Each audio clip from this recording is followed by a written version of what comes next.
Hey everyone, this is Pruitt with WebDM. Can y'all hear me now? I hope so. Because we have an exciting episode tonight. I had a great time there at Gamehole Con, and I have a bit of the con crud, so I have medication on my side, and there we go. So first off, let's get to the sponsors, which are Tabletop Loot. Head on over to tabletoploot.com, and they will hook you up with dice like they hooked us up with some dice and some inspiration pogs, little inspiration tokens, and our business cards that were designed by our very own Emma Lambert. And they were very well received, by the way. Emma, I'm sure Jim already told you. Nope, he told me nothing. I'm glad to hear it. Many people were like, "Oh my god, these business cards are awesome." They like the shiny on it. It's raised. It's shiny and raised. It's shiny and raised. It's got. There's a tactile element to it that business cards normally don't have. So anyway, you did a stellar job, and they were very well received. Well received by many fans. So if you use the web code WebDM15 over at Tabletop Loot, you can get 15% off Dice Mugs t-shirts. So before we go around to cast and crew, I'm going to do a bit of a recap because after the last episodes, we kind of ended what could be considered season 1 of Starward Bound with the final defeat of Axum Toll, the Nyogi.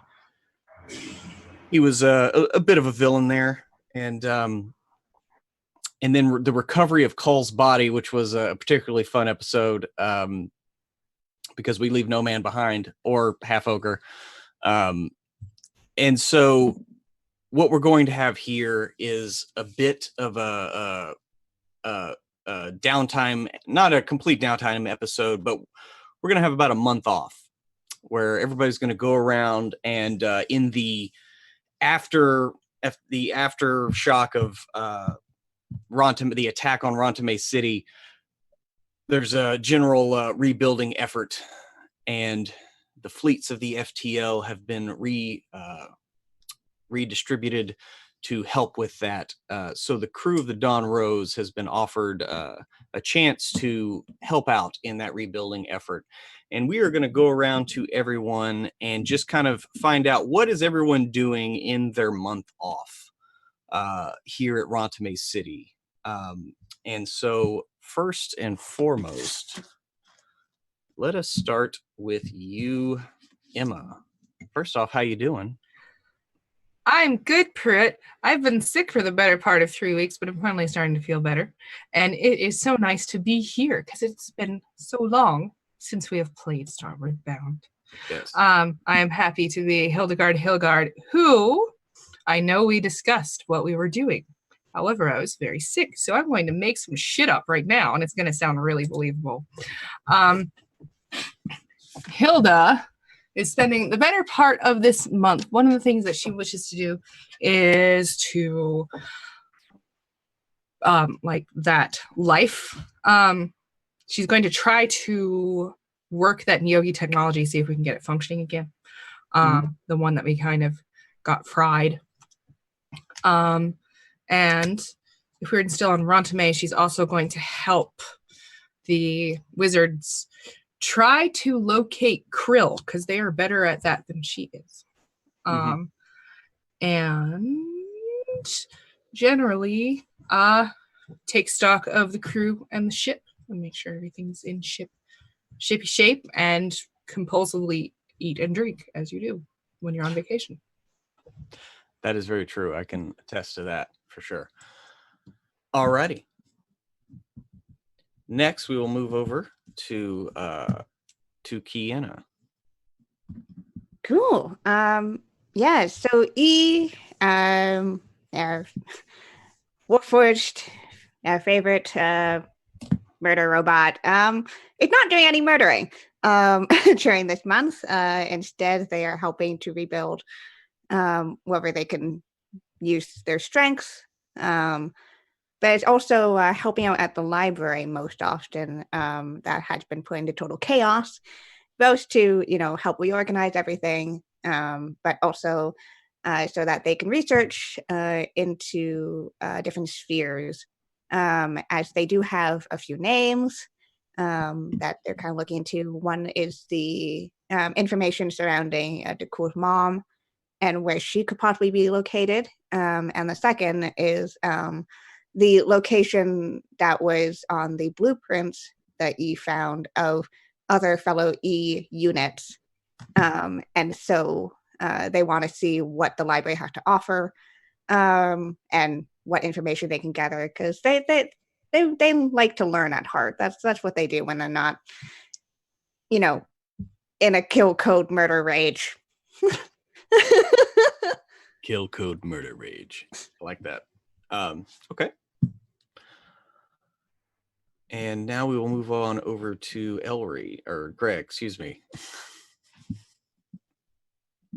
Well, I know that we've said we've been here for a month, and as whenever we were discussing it before, I will explain to the audience that if you are going to put Ellery Toss Bottle anywhere, it could even be someplace fun for a month, he's going to become bored quickly.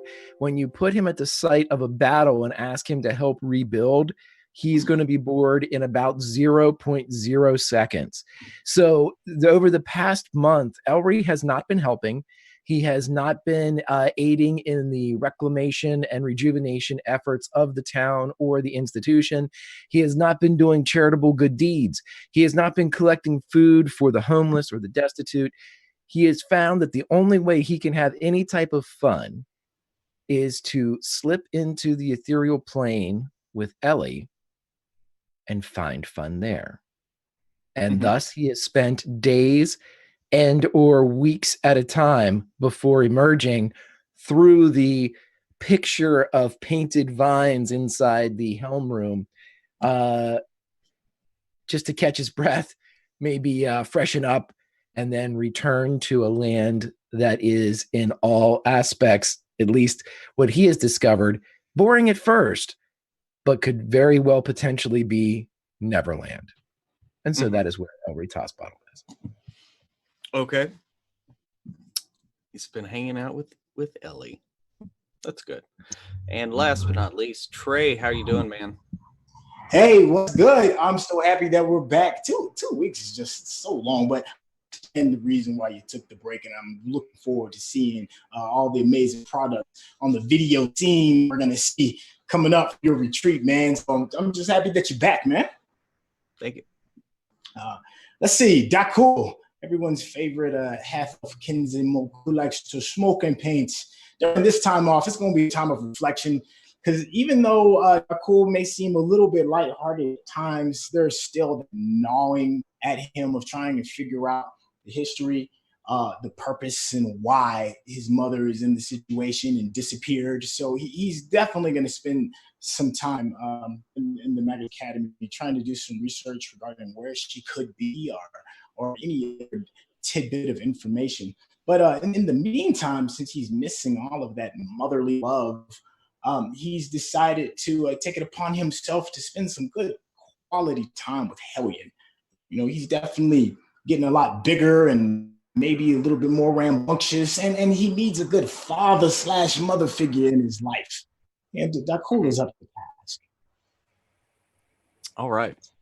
So as we kind of zoom in on Dakul maybe working with Hellion, who's now kind of about the size of a large potbelly pig. I mean, he's growing on up. He's getting past 6 months into 7, maybe 8 months old, and he's now noticing Dakul. He's starting to really respond. Thanks for the raid there, Rhythmic Eye. But he's really starting to respond to your commands. So much so, I believe you mentioned that you were going to try to teach him some tricks. You're muted. Sorry. Yeah, I mean, of course, he's already still trying to perfect the craft of rolling a proper Philly blunt. But outside of that, you know, I would like for him to learn just some basic commands like come, sit, maybe even attack and defend, depending on, you know, how kind you want to be towards our efforts in learning some additional stuff. Okay, go ahead and roll me a d4. 2. Okay, you were able in this month to teach him 2 commands. So what commands were you able to actually teach him? You get to pick. Can I make attack and defend both? Can I go you for that? want so basically like guard or defend and then attack? Yes. Okay. Through various means, you managed to teach your little saber-tooth hamster, which is pushing about 50 pounds now, and he, with those teeth, like he actually can do some damage. Like you have to go to Hilda a couple times to get your arms kind of fixed up in this time, because I mean his teeth are starting to really get in there and do some damage. Sorry. And so what you're able to discover in the library, E404, you were able to discover that the Heliac sphere, the sphere of that is connected with Dakul's mother, it disappeared some time ago, sometime before the last interspherical war. So it's at least 300 years that this sphere has not been seen. It is a bit of mystery. You find a few pieces here and there. An equivalent here on Earth would be like the city of El Dorado. It is a city of supposed like riches beyond count. Explorers have gone searching for it. A lot of people believe that it resides within the dearth, like something in the dead space that is between the arms, the arm that you are currently on in the vortex, and in the next arm closer to the center. There's this gap, and many ships fly into the becalmed space, never to be seen again.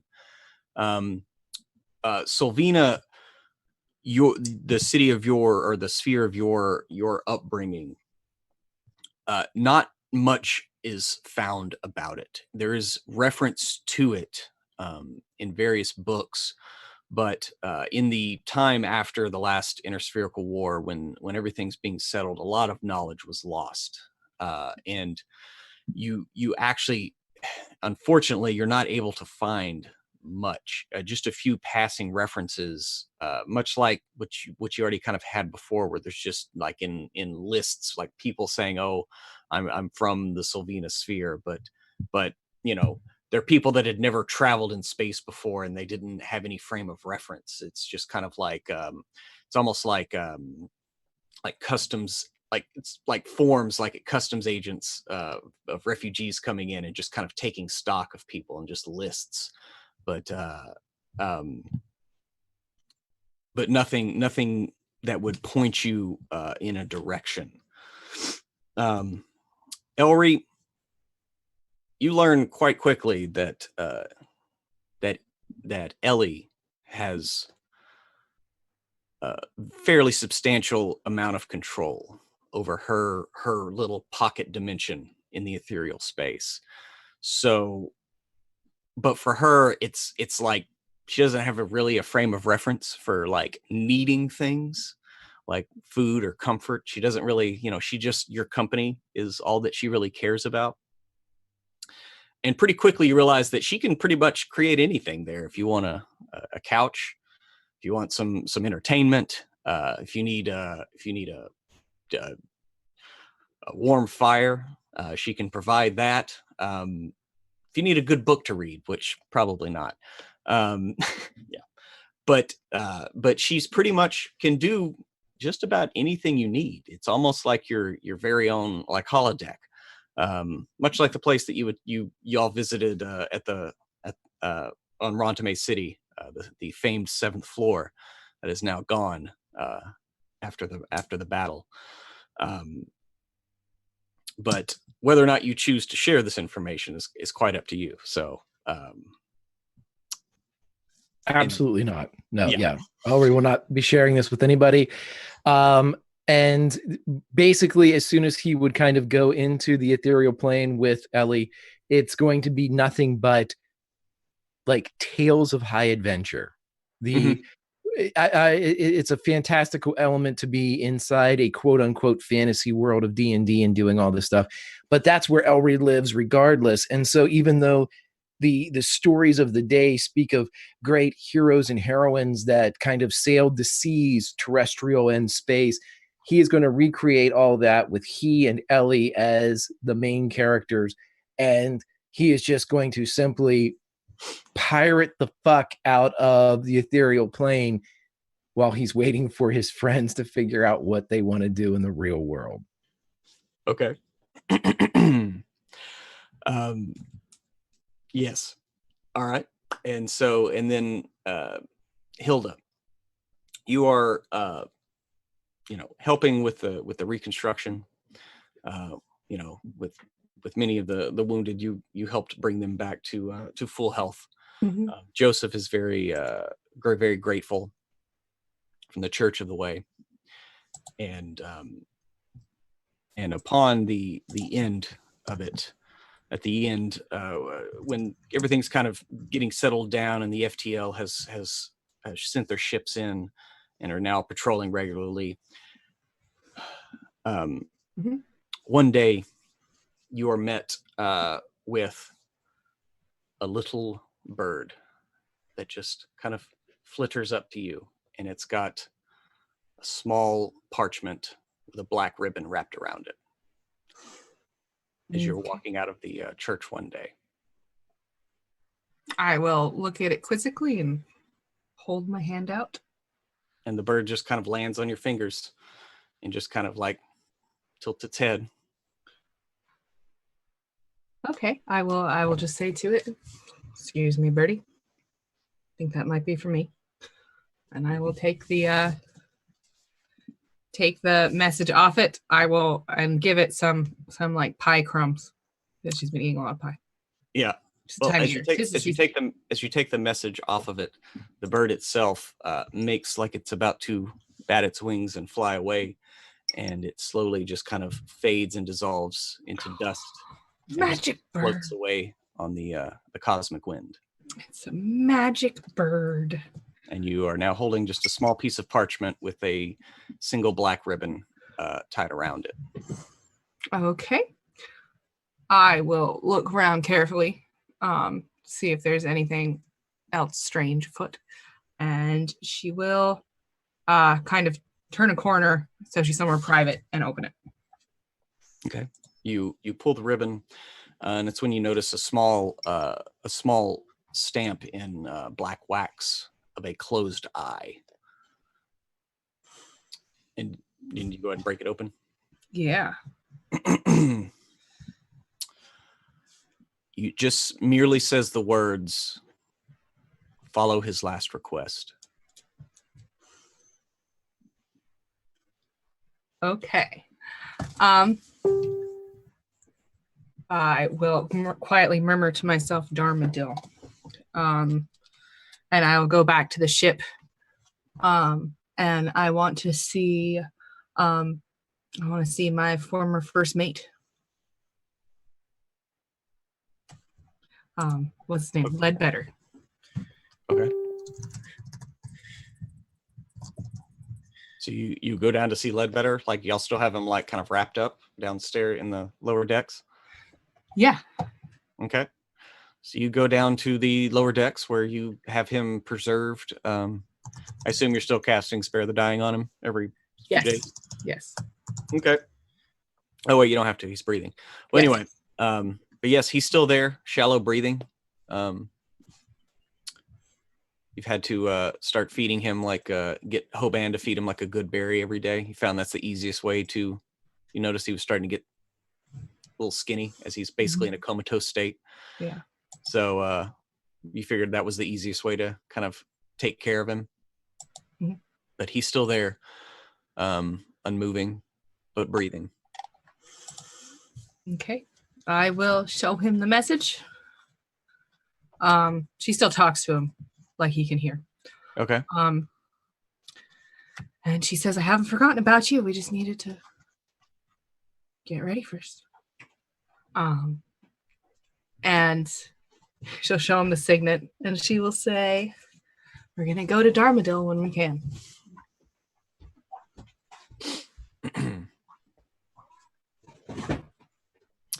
Okay. E404. You are finishing up in the library, and you're placing books away, and you get to the last book, and you notice that it has a ribbon, a black ribbon hanging out of it, as you're like about to place it up on the shelf. That is very curious. And I will kind of, before putting it, just kind of take it and just open it up. Okay. Probably fairly small as compared to big robot hands. Mm-hmm. But too cautiously. Yeah. So yeah, you open up the book to where the ribbon it has been placed, and it is the last page of a chapter, and it is the last sentence of the chapter, and the only sentence on the page is follow his last request.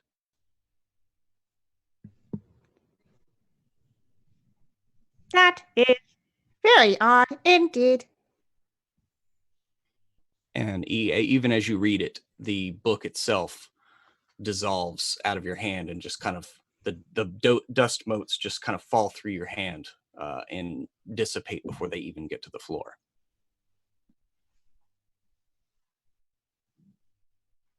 He kind of looks around, still kind of holding. Hope that nobody saw them.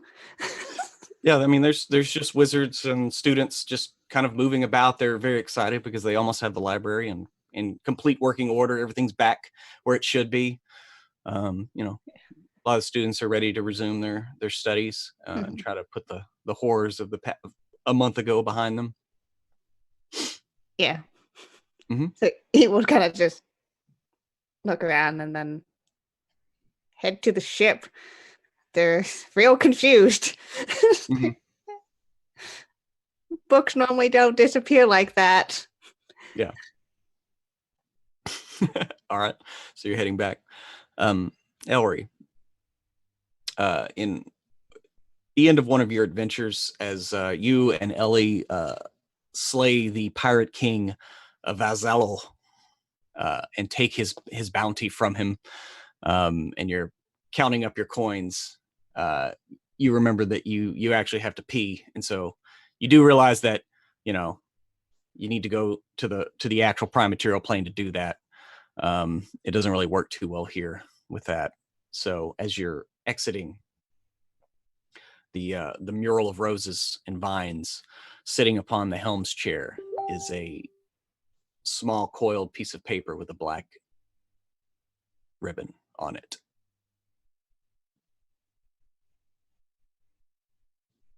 Is there anyone around? There's no one here. I mean, you're the only one that really comes in the helm's room because the ship's been in dock for like a month. So He's going to roll a stealth check and sneak up to it. Okay. It's a natural 1. I'll re-roll that again. Okay.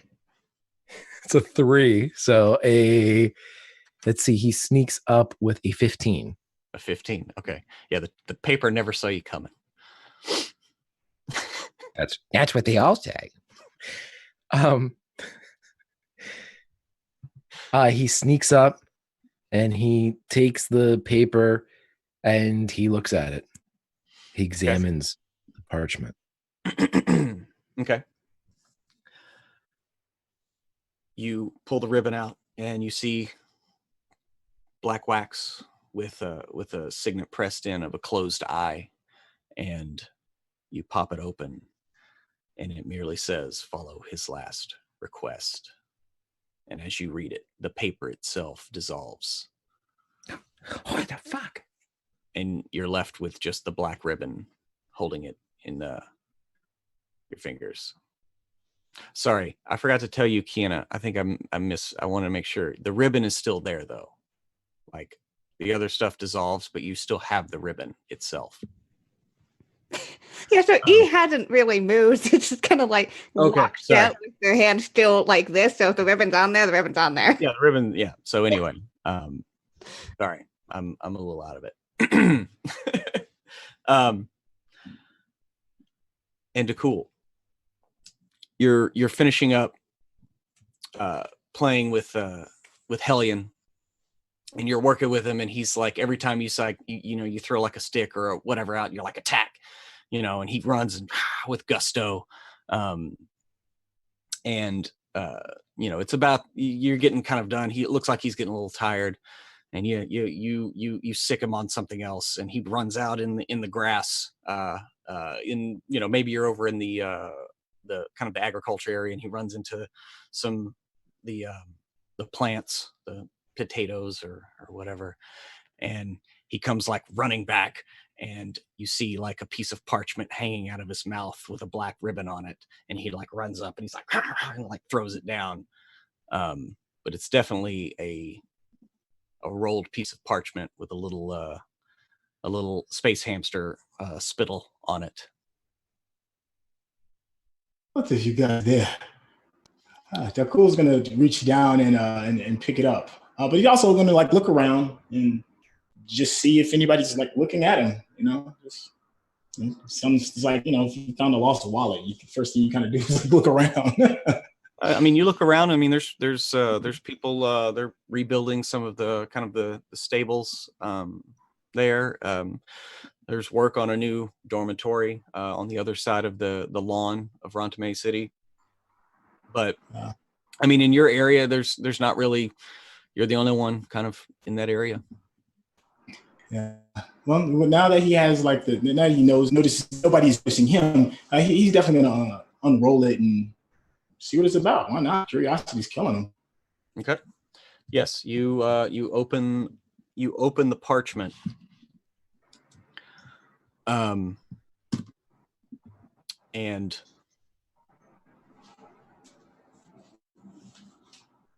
it's the same as I've described before. There's a black ribbon. There's a small bit of wax with a closed eye, and you open it up, and it just says, "Know your enemy."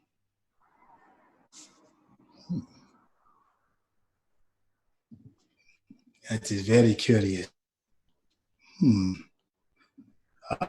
Dakul's take the ribbon and tie it around his wrist for safekeeping. He's definitely gonna look around again curiously, and in most perplexing situations, he's gonna pull out his pre-roll J and fire it up and smoke and think on that for a second.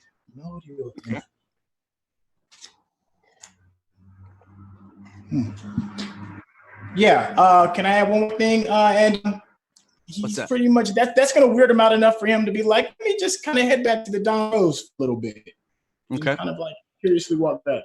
And as Dakul arrives back at the Dawn Rose, you find a very perplexed looking Hildegard, and a very perplexed looking E404. Maybe even Elry's coming out from below decks. But all four of you are standing there, and you have a black ribbon in your hand. E44 looks as confused as a robot with no facial expressions can. E404, why are you so confused?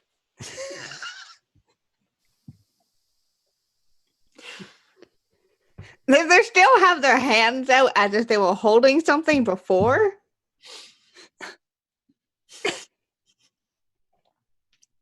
I do not know what just happened at the library, but... And kind of raises just the black ribbon. I got one too. Hilda holds hers up. Yeah, cool. Holds up his wrist. I as well. So, Well, shit, we Yeah. sort of walked into that one, didn't we? Oh, it's not. did yours come with a message? Mm-hmm. Ah. Yeah. Dakota takes a drag, pushes it out, and says, "Mine says know your enemy."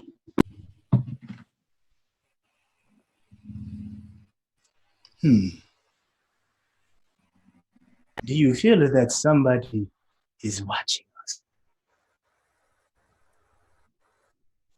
Ellery would creep over and kind of shoulder up beside Cool, and he would say, "Mine said to pass it to the right-hand side," and he would just reach up. Of course.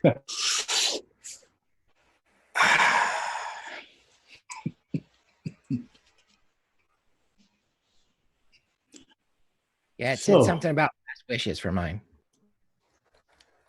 So did mine. I thought I was talking about Ledbetter. That Well, could if- that could be what my message was referring to as well. It is interesting that it is not a complete pattern of the 4 same things. Rather, it was 3 of the same and 1 outlier. That is very true.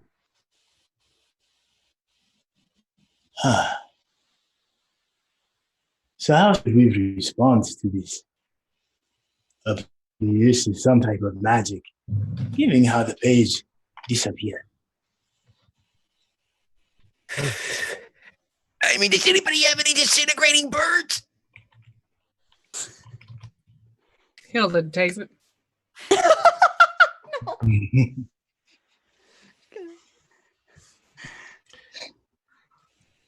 She'll think. And she'll say, if there was a wizard at Darmadil, it seems like weird wizard shit to me. You want It is certainly magic. And, well, the task to go to Darmadil has been on the task list for 2 months. I feel magic. like it is perhaps time to address those tasks. I am feeling a bit rambunctious myself. I feel it's time for us to shovel. Darmadil is as good of any place. That real chat. All of the other tasks that we have to address are outside of this sphere. It would be logical to address the one that is within a same area first. I do agree. But who spoke to you last?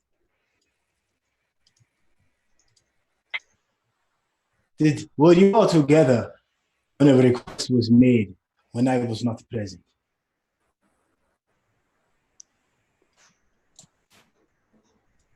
Well, Ledbetter told us about Darmadil when we were in the room where he died, weren't we?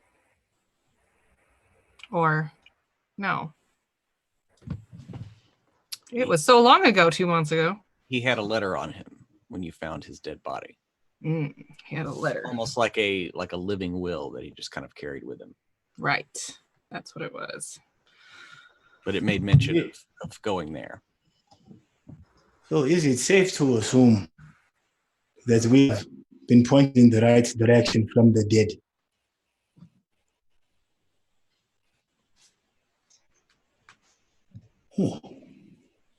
Should we get some sage advice before we disembark?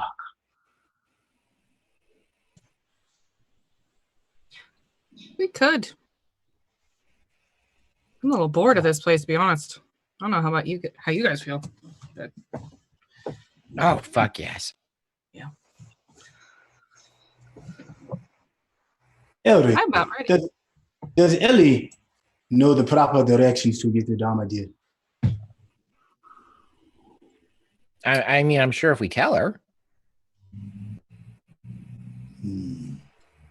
Yes, yeah. I mean, y'all's map of the Toho sphere is pretty up to date as far as the position of each beast. So you do know it's basically towards Aspidoshan, and then just keep going.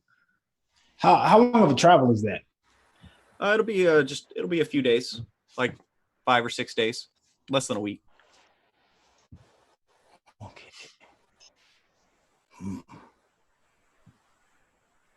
Well, maybe we should send word and tell the mages that we are shoving off.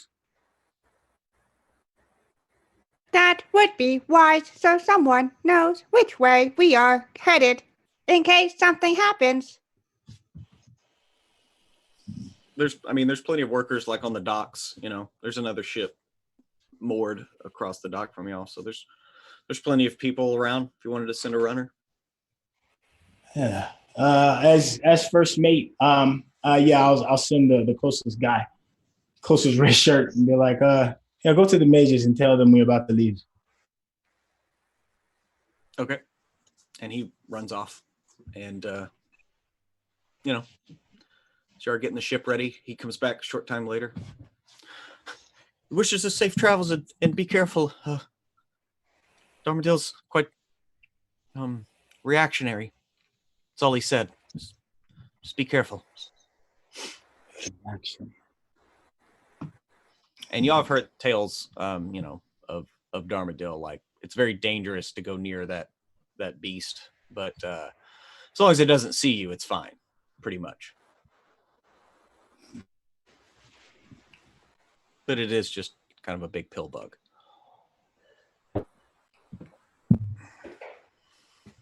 Literally a giant pill bug.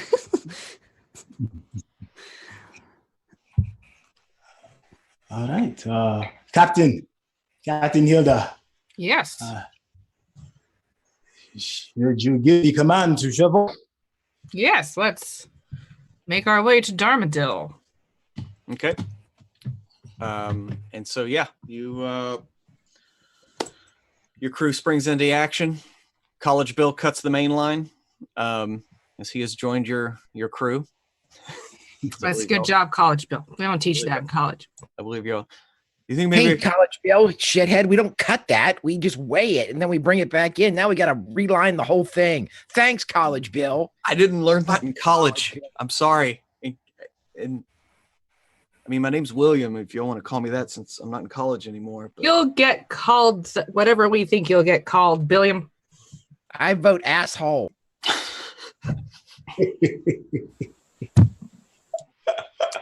Well, take it under advisement, all right? God damn it, Greg. All right. And so with that, y'all sweep up and leave Rontame behind and begin zipping towards Darmadil. Are there any preparations that you would like to make en route? Oh yeah, man. I had those. I was gifted some earrings and earring. I think it was for defense. I don't know specifically. That earring, since Ellery is the one with the lower hit points of the crew, I want to give that to Ellery. Yeah, it was basically a earring of protection +2. That's what it was. Yeah. So Ellery, a gift from our battles with beyond. Okay, so that leads Elry to that's fantastic. That leads Elry to a question for the DM. Yes, sir. I currently have the fucking ear Haskell Harkins rapier, which is a +1. Uh-huh.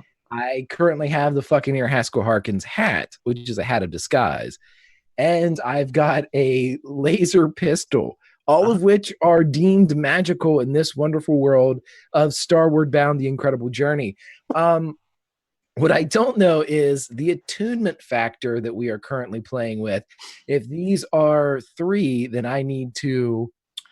Well, I mean, a +1 weapon doesn't require attunement. Right? Okay, I didn't know if it did or not. I didn't know if there was. It's just a +1 weapon. And Okay. the pistols themselves do not require attunement. That's the whole point of these. These were. It looks like these were produced. I mean, if y'all went to the factories, these were mass produced. Almost like a wand of magic missiles, but even easier to use. You don't even need to know a code word. You just pull a trigger. So that does not require attunement. Hat of Disguise, I'm not sure, does it? I actually can't remember. I was more curious about the gun than anything else, and Nope. I never had the weapon identified, so I didn't know if there was something else or. Yeah. No, the weapon itself does not need to be attuned to. I had one more thing too. I had a necklace. Just to recap, what was the necklace? I don't know why I didn't take the proper notes, but I'm sorry about that. No, it's okay. The necklace has to do with the amplification of control of Umber Hulks. So if you were able to control something, you could control more of them and from a greater distance. But other than that, it's just a lot of gold and a big ass square ruby. Like, it's very ostentatious, and a Hat of Disguise does require attunement. Okay.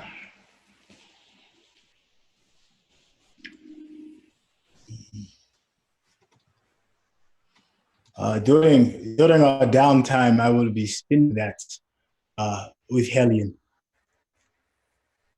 Okay.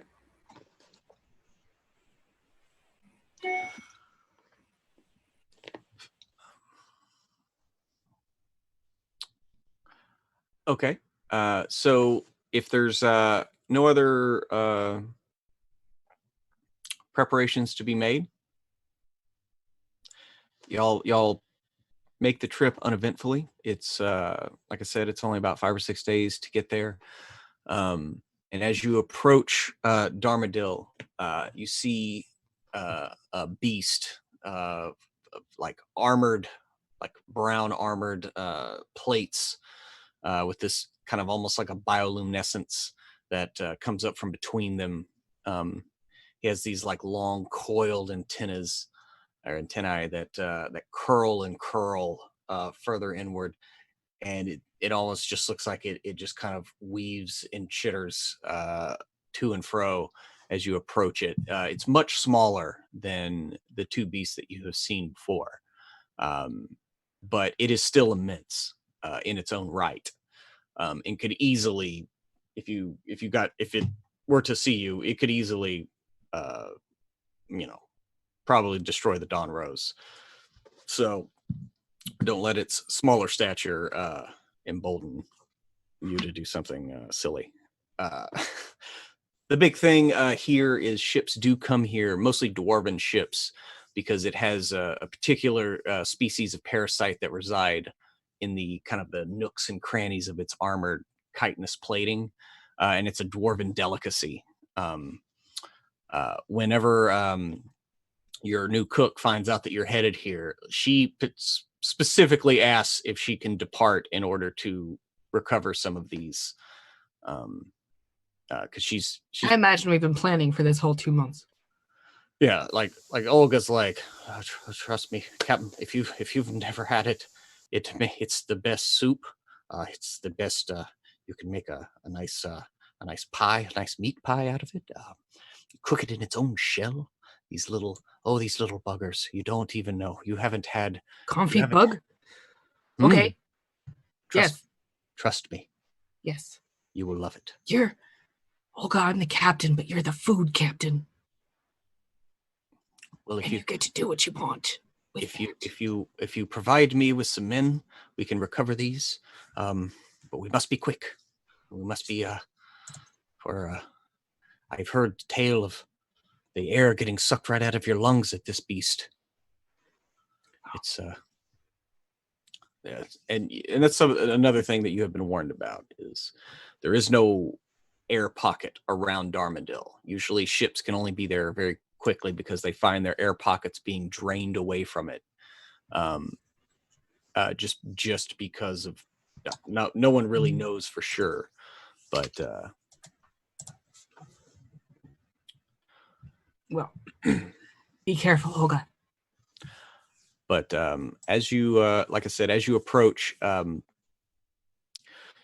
you eventually see is on its back, as you draw closer to it, there's a small bump, which you get closer and closer, you start to realize is a small, looks like a small squat stone tower. Maybe only like 3 stories tall as you draw in closer, but it is literally the only structure that you see here. And as you draw up to it, there is no reaction from the beast itself. It looks like it has not noticed the dawn rose. So what would you like to do?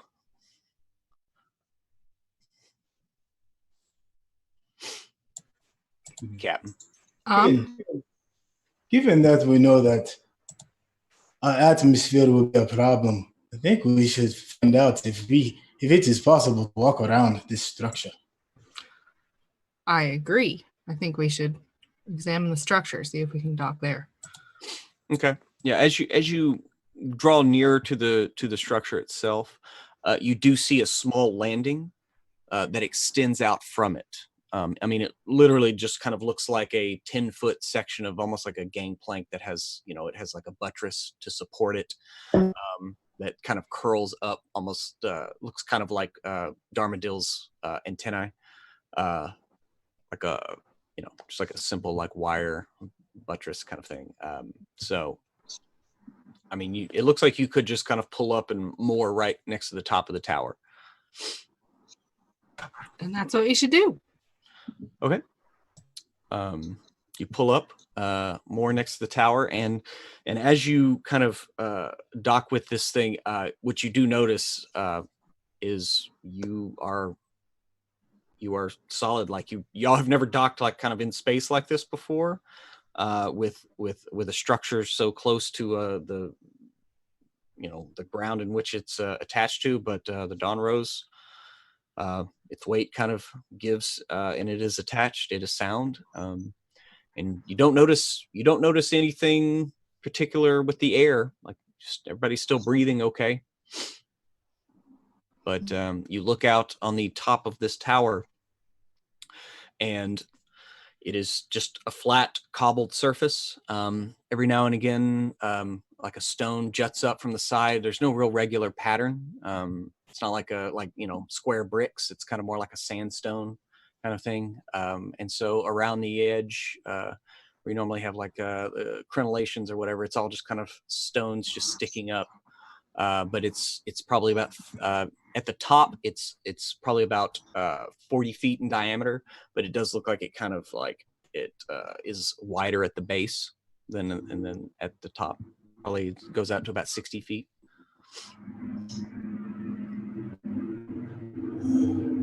Captain, if you like, I will happily take a landing party, investigate, unless you feel we should all go.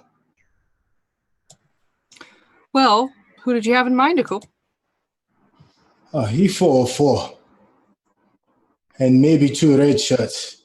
Unless, of course, Captain, you and Elry would like to accompany as well. What do you think, Elry? Been a while since you've done anything. What? Been a while since I've done anything. I've been extremely busy here, Captain. I'm sorry. I'm sorry. What have you been up to, Ellery? I have been furthering negotiations, amplifying relationships.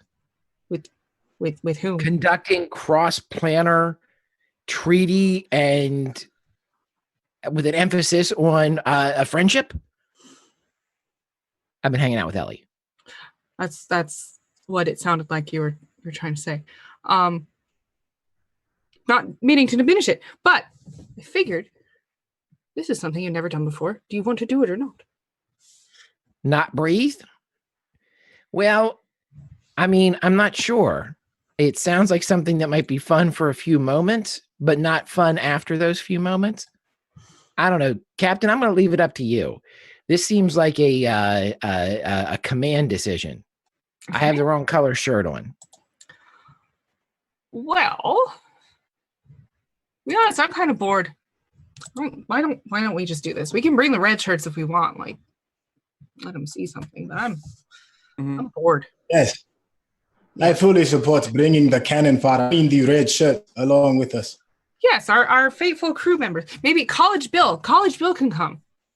Billiam. He needs to cut his teeth. He like reacts to all three of his names that since y'all all call him something different. So he's like, I'll come with you. Yeah, sure. I'll follow you into hell, Captain. Please don't go into hell. Billiam, that's hyperbolic, and you know it. But I expect you to do so anyway. I just wanted to set a good impression on the first mission. Did they teach you to suck up in college, Billiam? I mean, it does help. It does help the grades. Yes. Just go. Stop it with the sick fancy. It's ridiculous. Aye, Captain. So, do y'all depart? Yeah. Okay. Y'all step off.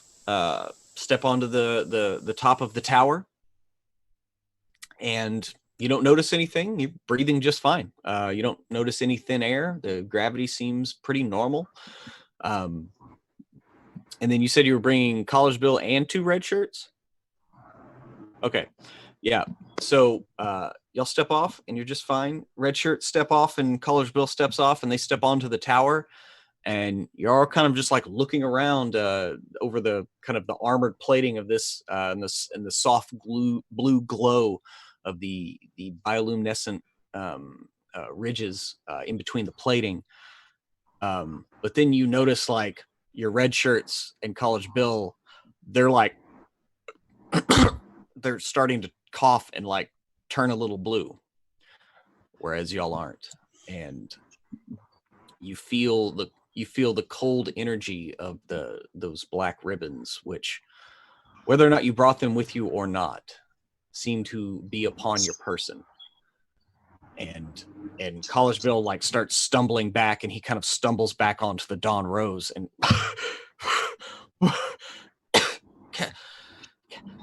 Captain, I can't breathe over there.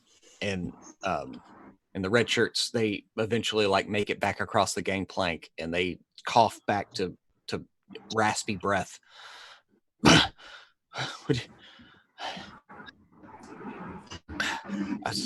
If you want me to try again, I will. I'll try again, Captain. I don't think that's necessary. That doesn't sound like a good idea at all. Because you're wise. Billy, you gotta shut up. You gotta know when to shut up. Seriously, there's no grade here. Either you live and you grow, or you die and you don't. There's no fucking grade. I'm sorry. College didn't prepare me for the real world. I'm sorry. I apologize. So his last name is Crusher. College, Billiam Crusher. Billiam Crusher. Dakul slowly kind of like 2 and 2 together. And then he looks down at the wrist where the ribbon is tied on. And he tightens it up a little bit more. And then he says to the crew, "It appears the common denominator for entrance upon this great beast is a ribbon."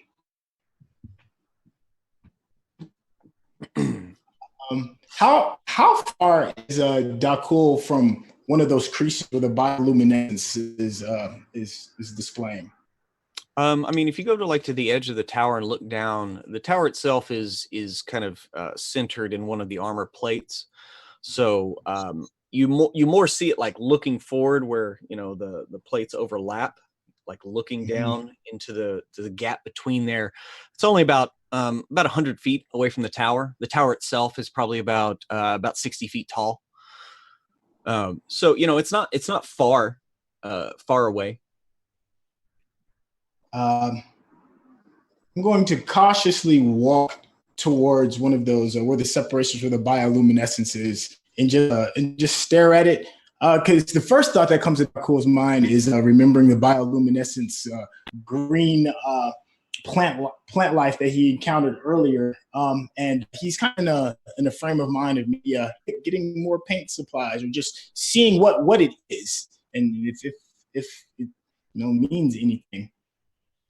Wait, so are you just walking closer on the top of the tower because you're at the top of the tower? You like? We're at the top of the tower. Okay, Yeah, no. Like bottom. literally, y'all moored at the top of this tower, and you are now on the roof of it. Then cancel all of that. Yeah, no, not at all. Yeah. Okay.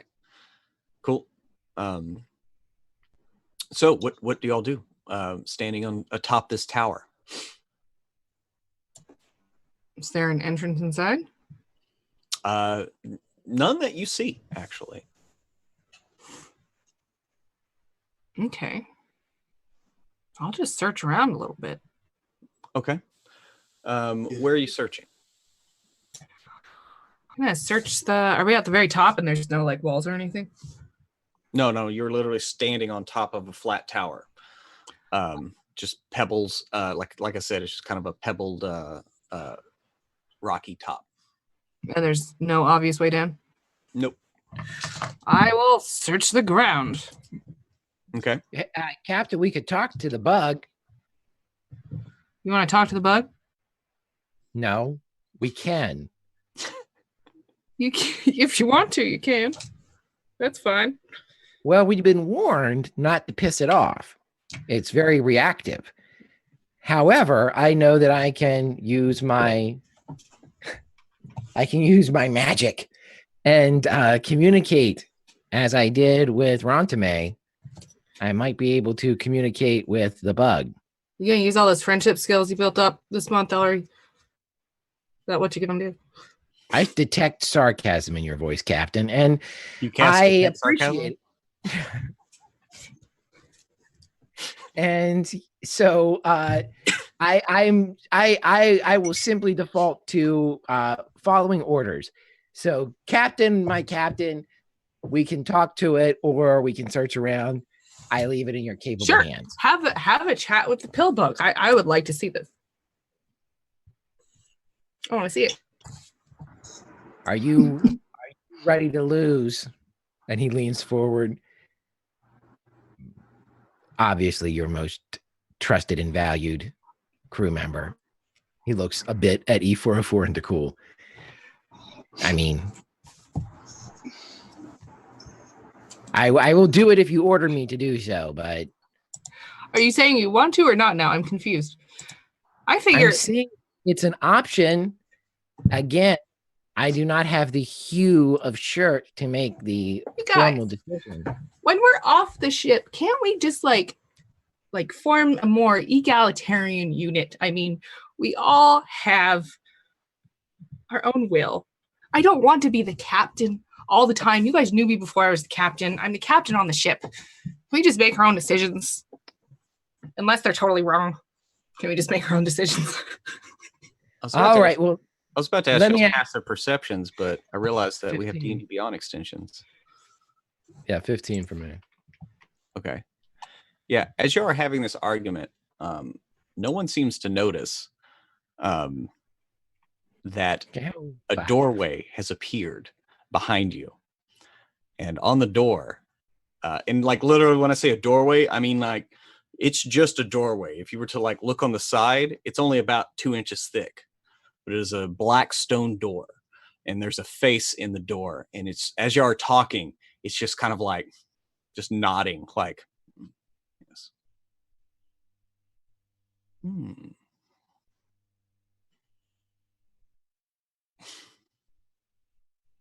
then now you are kind of all staring at each other, like.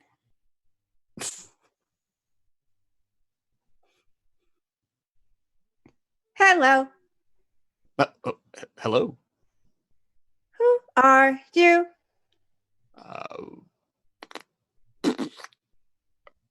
I'm the doorman.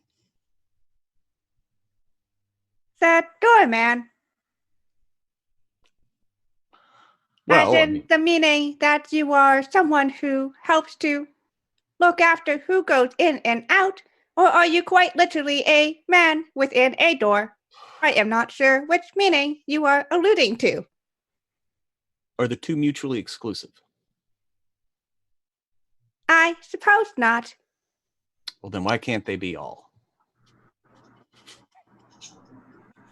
I can be both. He's going through the dictionary definitions in their head. Just be like, it could be the same thing. Have you called us here? Oh, well, I mean, I don't believe so. Y'all showed up here. Technically, you called me here because I don't show up unless there's somebody here. Why? Ooh. No offense, doorman. Why does a door need to have an identity and intelligence and sentience? I mean, why does anybody need sentience and intelligence? Should have predicted that answer. Damn it. I mean, I'm just a simple door. I mean, are you one of many sentient doors? Is this a thing that happens in space? I'm the only sentient door that I've ever met. That's a little lonely. The door kind of like looks over non-existent shoulders, like, don't tell the management, but I agree. Who's the manager? Hmm? Who's the manager? The managers. I mean, I don't know. That's just what people say. That's really fucking deep, man. Where do you lead? I lead within. Hmm. Are you not here to go within? Hey, we are quite here to go within. But for all we know, that door could be your mouth, and we could be willingly walking into the little belly of the beast. Well, technically, isn't every door kind of like a mouth? It opens, it closes, things go in. I mean, in a manner of speaking. No. I suppose it could be in a metaphorical sense. It kind of Says the robot. it nods at E. See, they're on my side. Well, I mean, because I'm closed, so you have to be on this side. Door humor. Sorry. Door humor falls kind of flat sometimes. Oh my god. Fucking. I'm sorry.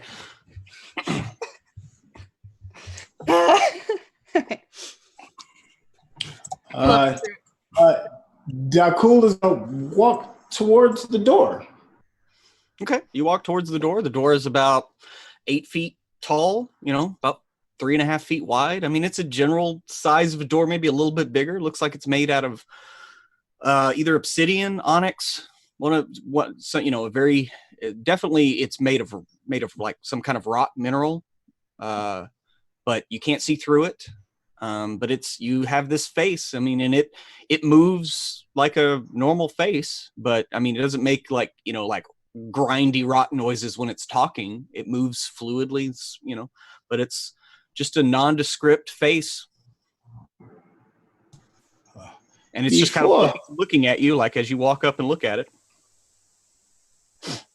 I'm quite curious as to where you lead, but I also do not to be disrespectful and presume to put my hand upon your face and push. How would I access you? I believe there's a password. It's called dinner. A password. How about let me in?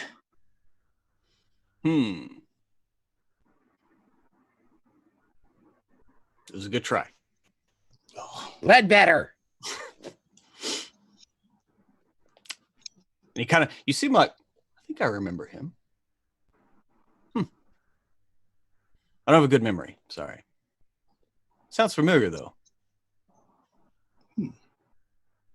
It's our invitation connected to the status ribbon that we all possess. And he shows him his wrist with the ribbon tied around it. I've seen plenty of those. In fact, yeah, pretty much everybody who comes through the store. Yeah. You're on the right path. Wait a minute. What were the we all had something last wish, but the cool you had something different. What did yours say? Beware the traitor. Judas. Judas. Know your enemy. That's certainly interesting. Brill.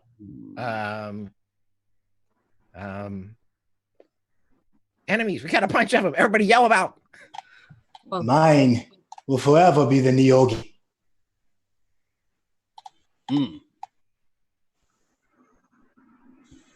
Assless chaps.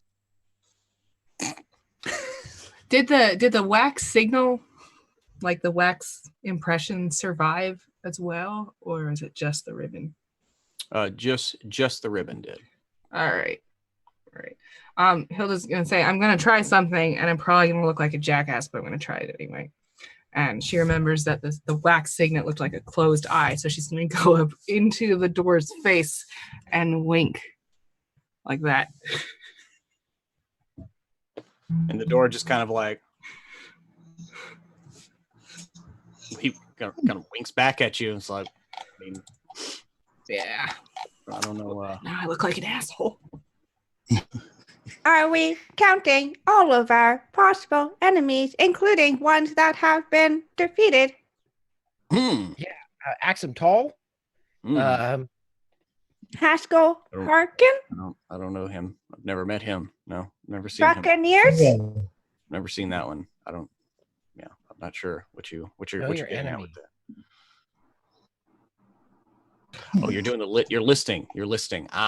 Mine said something different. It didn't say anything about an enemy. It said remember, what did it say? Remember his last wish? I had that one. Request. Last request?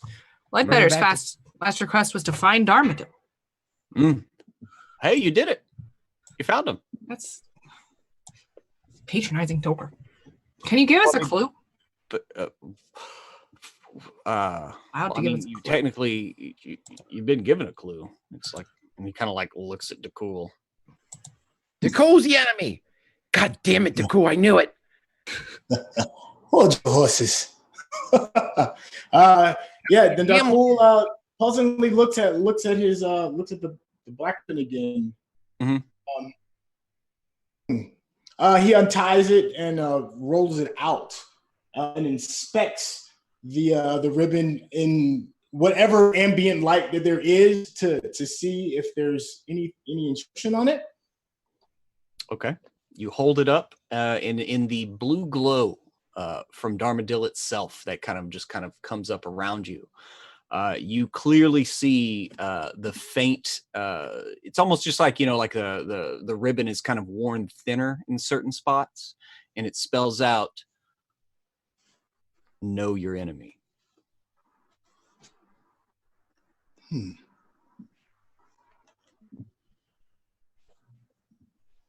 Hilda will look at hers. Hilda, you pull up your ribbon, and it clearly says, "Know your enemy."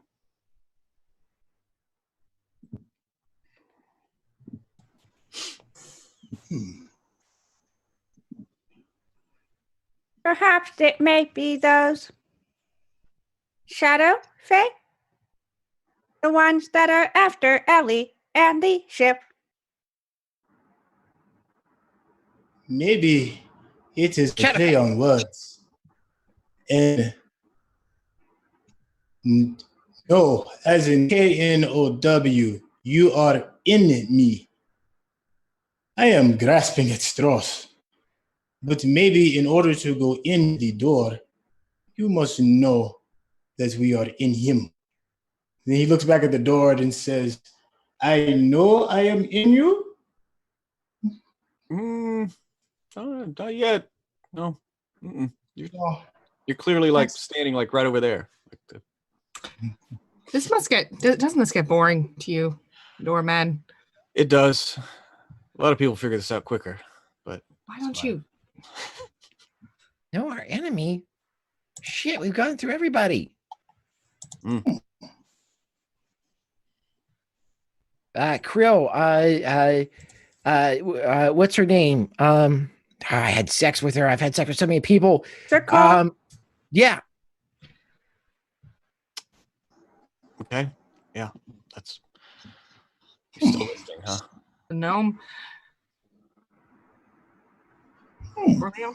If it's something that everybody figures out, then maybe it's the same thing all the time, and it's just a dumb riddle. Oh, yeah. Well, I mean, maybe it's a riddle. Like maybe. time. Well, time's an illusion. Death? Death is inevitable. So.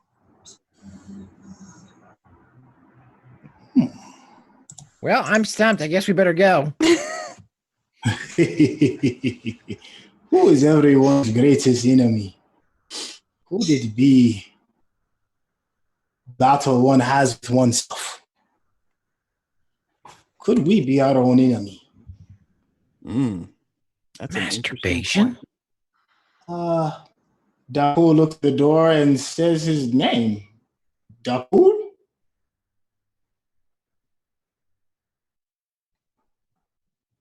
And the door kind of looks around at everyone else.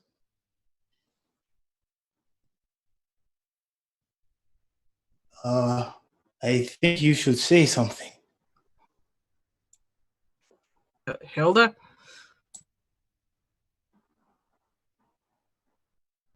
Door looks from Hilda to E and Ellery. E404.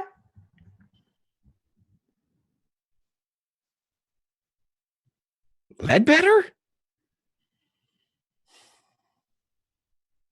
Stop fucking around. Fucking out. Oh, my biggest enemy is Ellery. He always gets in my way. Thanks, Door, for this insightful fucking philosophy lesson. At least you're finally learning something. And with that, the face kind of sinks in on itself.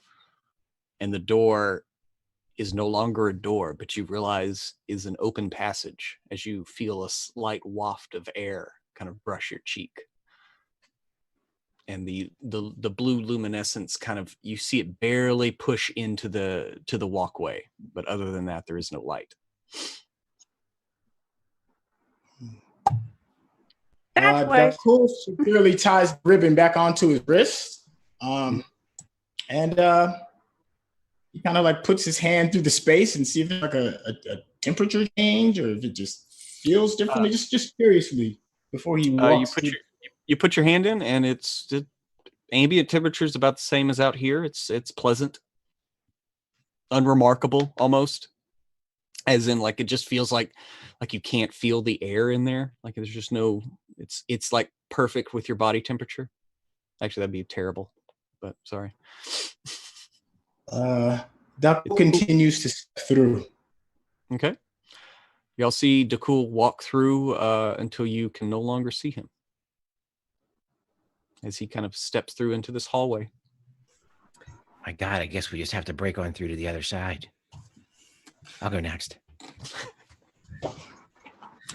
They'll take her flask out and start grumbling about patronizing doors. It's the last thing you fucking need in your life. Why would you even do that? It's not even give it a puzzle. Okay.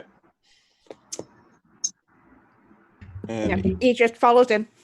Yep, and you follow in, and as E follows in, Dakul, you'd been walking, and you hear Ellery come grumbling behind you, and you hear the slight turn of Hilda's lid on her flask as she's buttoning it back up, and then as E steps in, the ambient light behind you kind of vanishes as you're in this dark hallway, but almost immediately you see a small. It's almost like an entryway before you as you kind of walk into this, and there is a simple set of double doors, wooden, kind of a darker, like maybe a mahogany but well crafted, but old. And the emblem in the door that is completed because it's on both, but it is the same of a closed eye.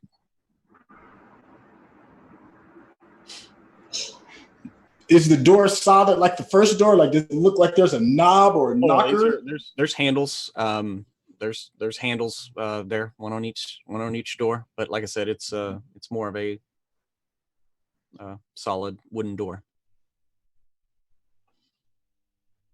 Dakul sheepishly looks at the door and says, "Have you nothing to say to us?" And there's just, you're greeted with silence. Hilda knocks on the door. Okay, Hilda knocks on the door, and the eye opens up, but as it opens, it actually turns into a mouth. And the mouth says, "Understanding your limitations is the key." And then it closes back into a closed eye. It's gonna be one of those places, is it?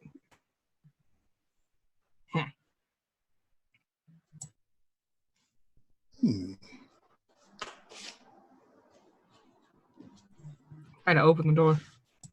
The door swings open. And as you push the doors open, you are greeted with basically the mirror of the entryway you're in. The same size on the other side of this door. It's only about the width of the doors themselves. It only goes in about 10 feet. So it's just big enough for the four of you to kind of walk in. But immediately, what you see is an open room. It's about 50 feet tall, smooth stone floors, stone ceiling. The walls are smooth. It's about 50 feet wide, 100 feet long.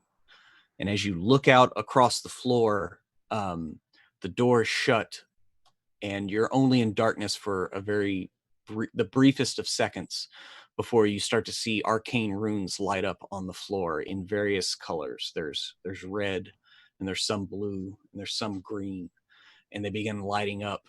And it's not long before the entire floor is just covered in these runes. And in the distance, you see about midway point in the room is a small stone landing or plinth, and extending up from the plinth to the ceiling is a glass tube, a cylinder that runs the length floor to ceiling, and hovering in this tube, lit by some ambient light, you don't know the source, you see a golden key. And is at that time that your focus is drawn to a light on the opposite end of the room itself. And there's almost a mirror set of double doors.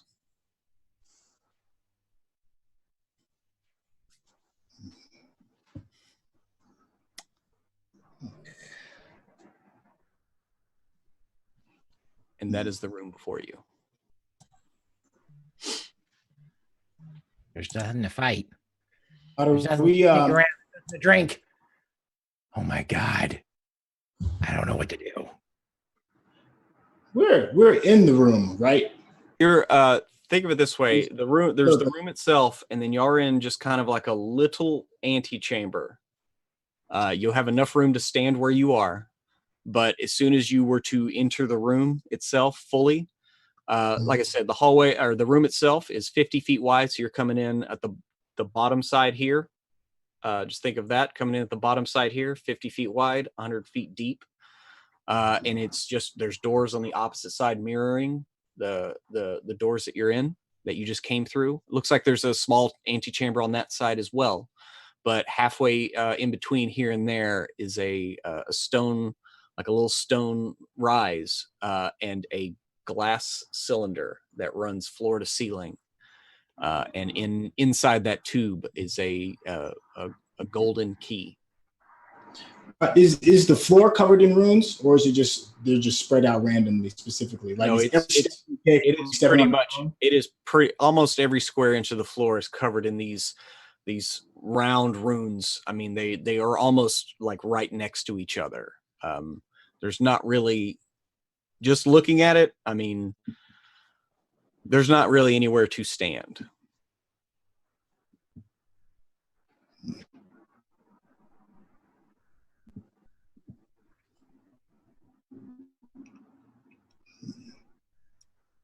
I do not know what limitations they could be talking about.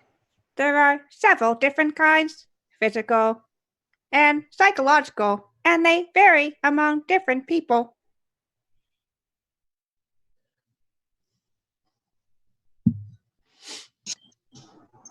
It appears it is encouraging us to step into the room, but at what cost?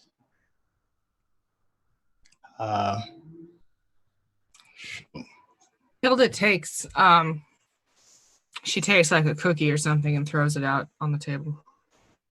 Okay. Are you just throwing it randomly, or are you trying to throw it at a specific colored rune? Because like I said, there are 3 different colors of runes, kind of, but they are kind of pretty sporadic. Which colors?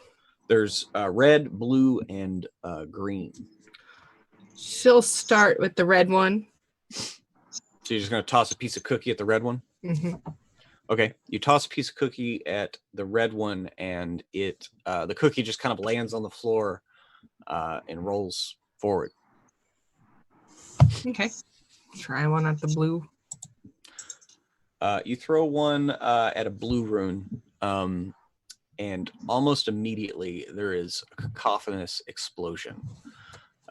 It forces all of you to cover your ears. Your ears are ringing for a few moments afterwards. And in this such an enclosed space.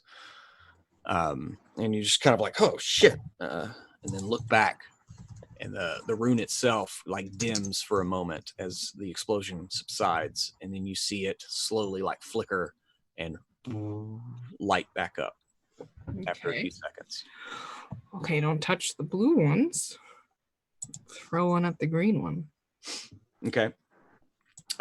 This one, you throw it at the green one, and when the cookie is still flying in the air, an explosion happens, and like it doesn't even hit the ground. And an explosion happens again. Same thing. It's there's a loud crack. You feel force of air rush against you, and as you look back, you see the green light, once dim. Once dim, flicker back to life after a few moments.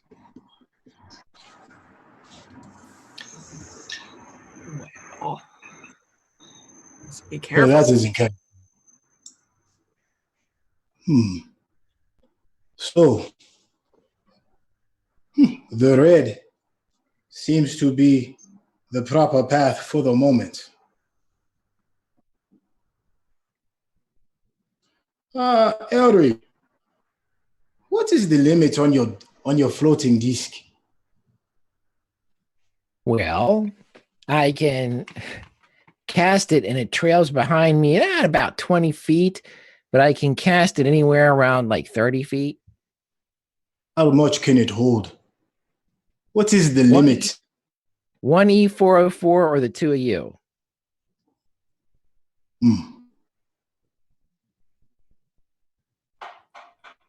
The first thing that comes to mind is to unfortunately have you lead us and pull either E404 or the both and the captain to safety and make a return trip back if it is successful. What about the key? Maybe we could take both me and Hilda first, drop one of us at the spire, and drag the other towards the end of the chamber. Well, let's do this first. How far away is the middle of the room with the, you said it's 50 feet across or 100 feet across. So it's like 50 feet to the cylinder and then 50 additional feet. Yep. The room is 50 feet wide, 100 feet deep. So yeah, it's at 50 feet away from you. Elry jumps out onto the nearest red tile. Okay. Now, question. What you do see is you see certain red tiles are closer to blue tiles, some are closer to green. Do you jump on a red tile near blue or near green? Which were the ones that took things out of the air? Blue? Green. Green exploded before the cookie even landed on it. He's going to go then with ones that would be by blue, because blue were contact ones. So he's going to try to land on the red beside the blue. Okay. Okay. The nearest one is a bit of a jump, so give me an acrobatics roll.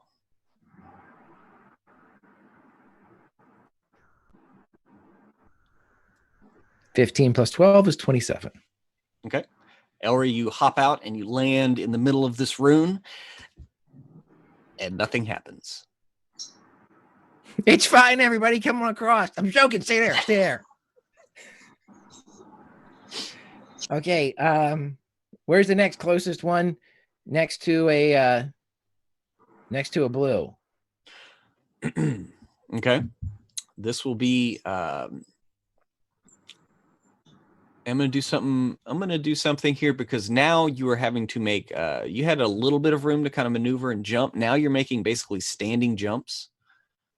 So I want an athletics check modified by your dex instead of your strength.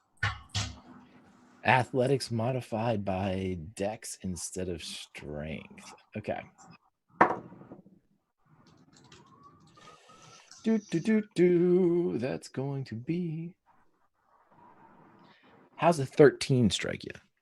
Okay. You manage to jump right to the edge, and you're like, wave your hands as you almost step back on a blue rune, but you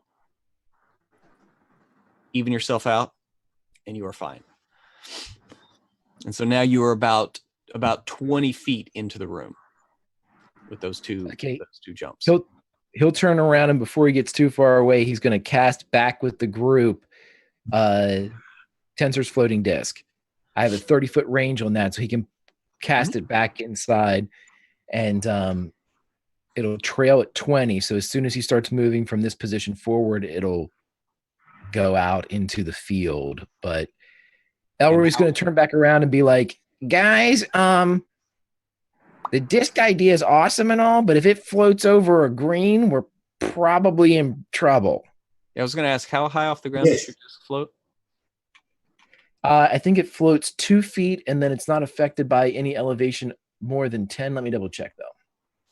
I think that sounds It floats 3 feet. It floats 3 feet in diameter, 3 feet off the ground, and it can handle any elevation shifts of 10 feet up or down.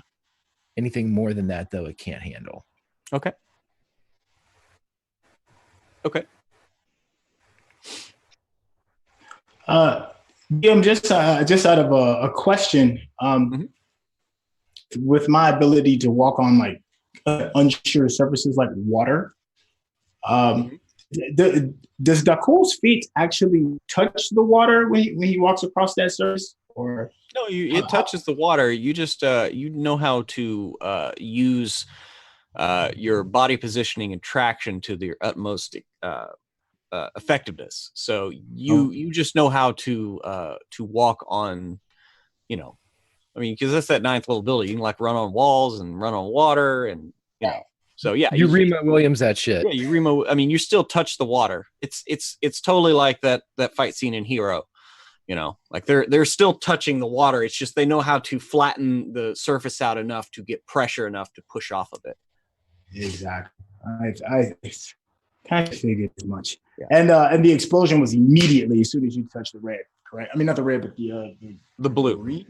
The blue. Well, no. The green, as it was flying through the air, it exploded. Mm-hmm. But with the blue, the explosion was immediate as soon as it touches the surface. Yes, right? The second it touched the ground. Yeah.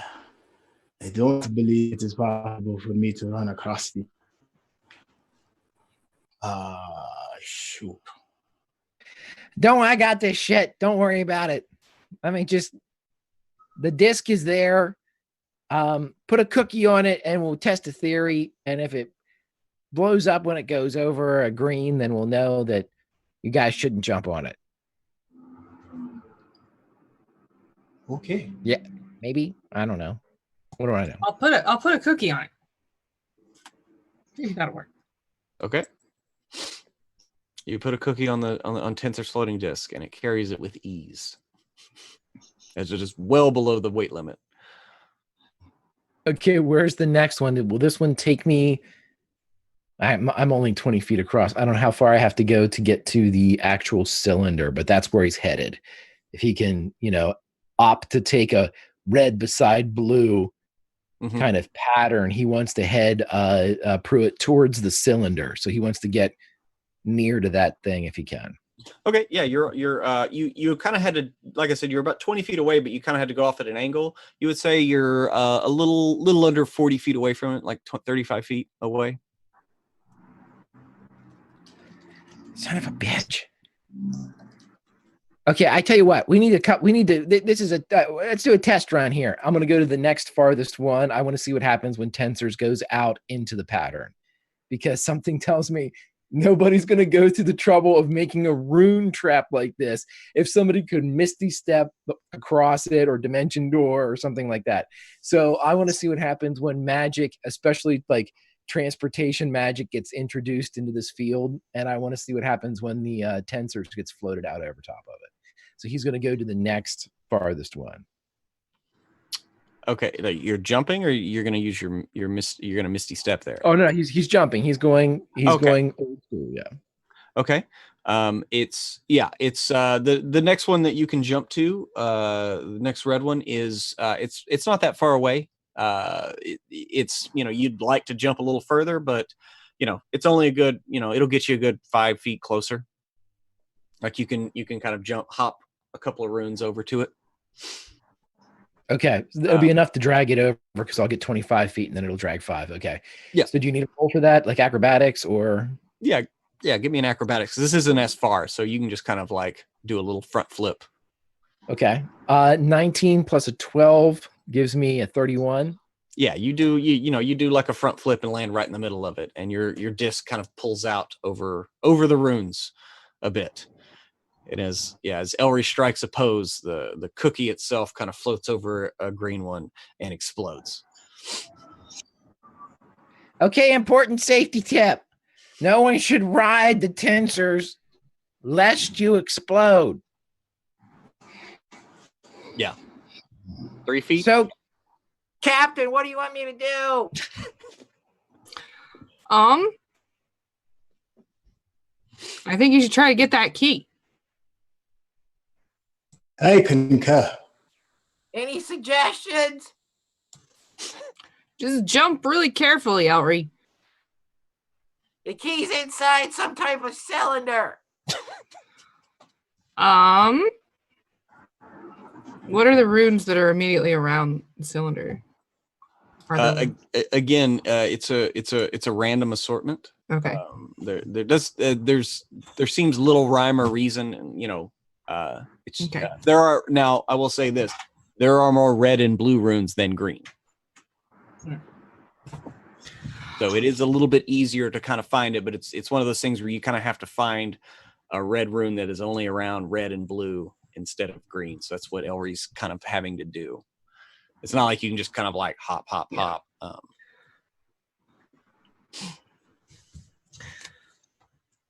Ellery, unless you want to come back, I think you might just have to work this shit out.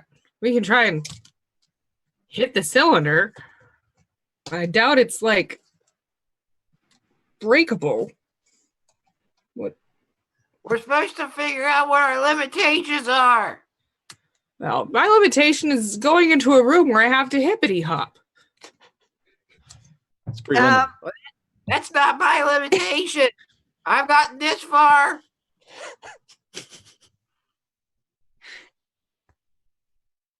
He knows they're not going to be able to jump across real easy. I'm going to go back to the door we came through. Just now? Yeah. Okay. So you turn around to the now shut doors, and there are no handles on the doors on this side. Okay.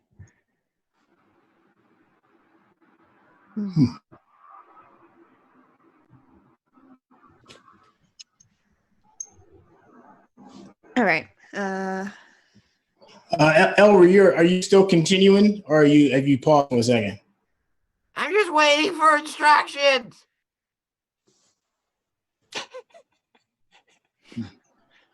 I think the cylinder may hold an answer.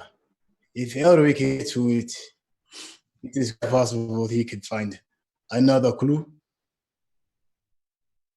Is there like a place to like stand a cylinder for Elry? Or is it Yeah, just... like I said, there is like I said, there's a stone rise. It's about probably 5 feet by 5 feet, and the cylinder doesn't go to the edges. So there is a place where he could stand.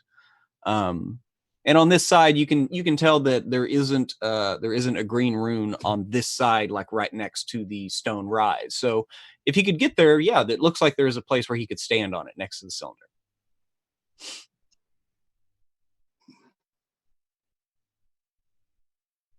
Elry, my friend, do you have the courage to continue? Yes, I don't have any limitations though, so this is going to be tough. Nakul looks at Hilda and says, "This would be a test indeed." I suggest he keeps going. May as well keep going, Elry. What? You may as well keep going. I'm not your captain on an away mission, and you should choose to do what you want, but I think you should keep going. I'm going to keep going. Okay. Yes, move your ass. So Elry's going to look around for the next red tile to jump to, and whispering to himself, "Only the penitent halfling shall pass. Only the penitent halfling shall pass." Okay. Yeah, give me another strength check. Or I'm sorry, give me an athletics modified by your dex.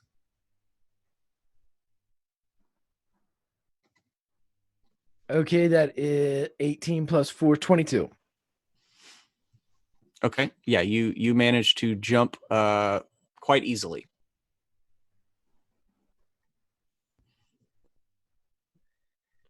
And you land safely. You're now within 30 feet. You're about 25 feet away. This is going to take a while. Hold on. Yeah, this I mean, the hunt and jump, yes, will take you. It's going to take you. You estimate, just kind of looking, you're going to have to jump like 4 more times to get there. Hilda, while he does his running and jumping, how long did it take for the blue rune to recharge? I think it was like a couple seconds here. Mm-hmm. It was you would estimate a second or two. Like yeah, I mean, like I said, when it happened the first time, it's an explosion, so you kind of like look away. But when you looked back, it was a little over a second. Is it possible to explode the rune before you step on it to move to the next? I think we're down. Are we down?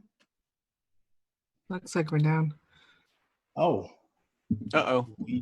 Grant's internet. Oh, we're back now. Are we back? It was a temporary up down. Up down.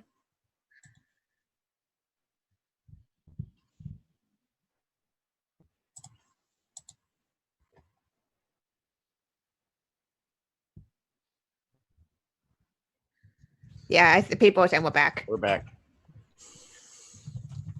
Starward's back. All right.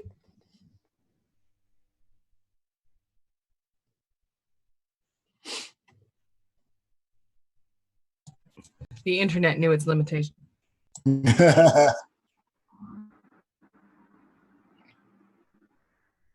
So I'm going to keep jumping towards the cylinder, however many jumps it takes. This halfling is prepared. okay. I know my limitation. How close is Elry to the closest room? Is there like a blue and a red that's kind of close that could make his journey a little bit easier? Yeah, I mean, are you talking about like trying to explode one so he can like run and get a little closer before? Yeah, before it detonates again. Yeah.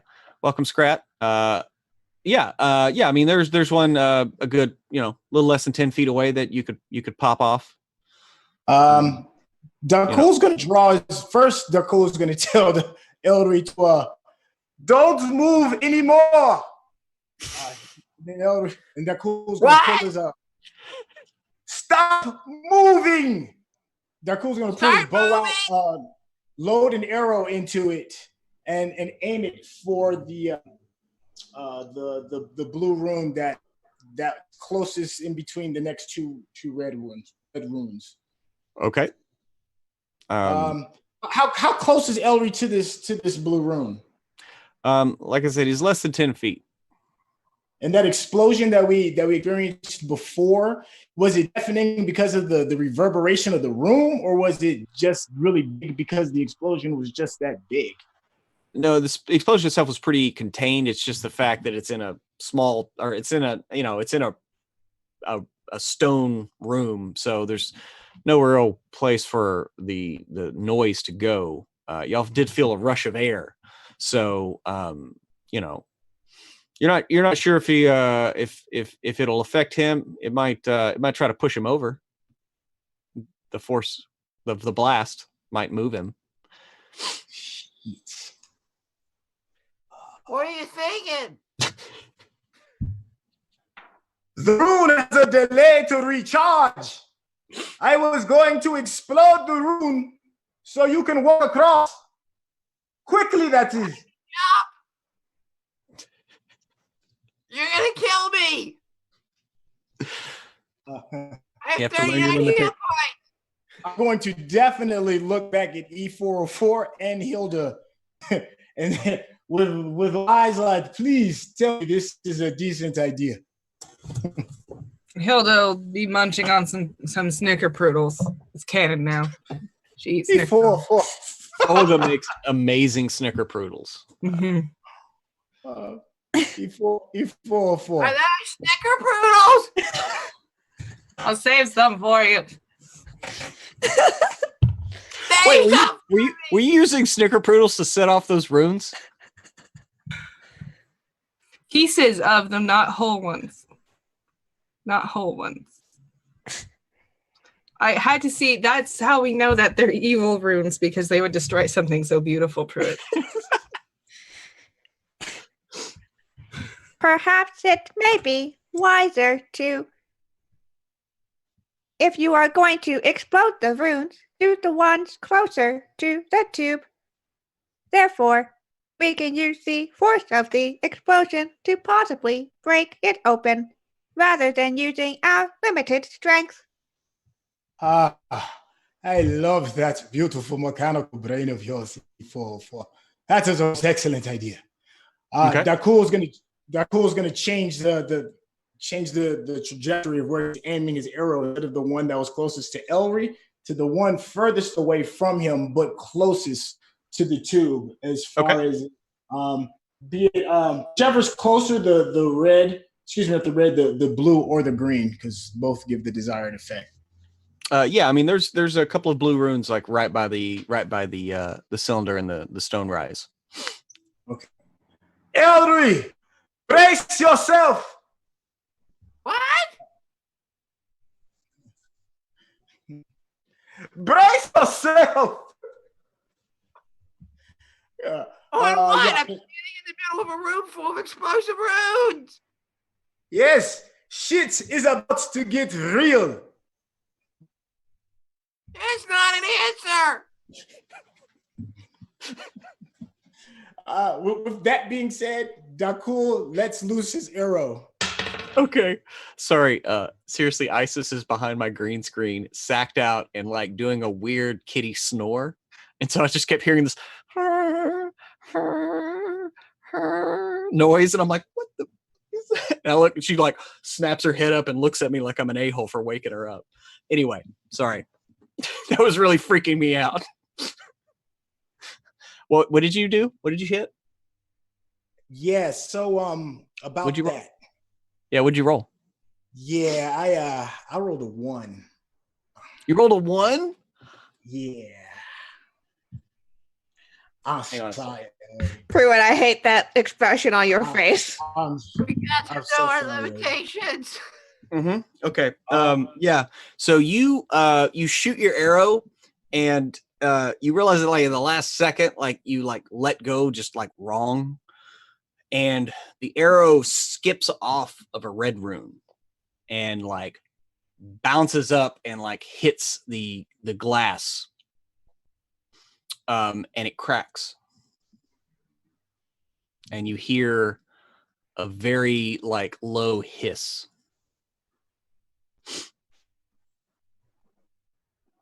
Oh shit. Oh, shit. A low hiss, like there's something coming out of it. You're not sure. Like a poisonous, noxious gas. You don't see anything. You just hear a low hiss. That's a big conclusion to come to. They're cool. Poisonous gas. You roll 1 like I roll a 1, and you expect the worst. Don't know what the fuck you're talking about, They're cool. I'm very confused. Okay, there, Ellery.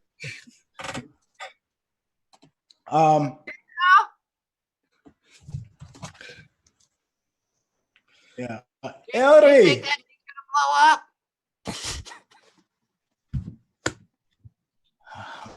should I continue to shoot another arrow? I'm looking Whatever at you E4 do, four. don't Let's go let the around. cool shoot another arrow. E4 4. Since you gave the wisdom, exploding the glass, should I fire another one?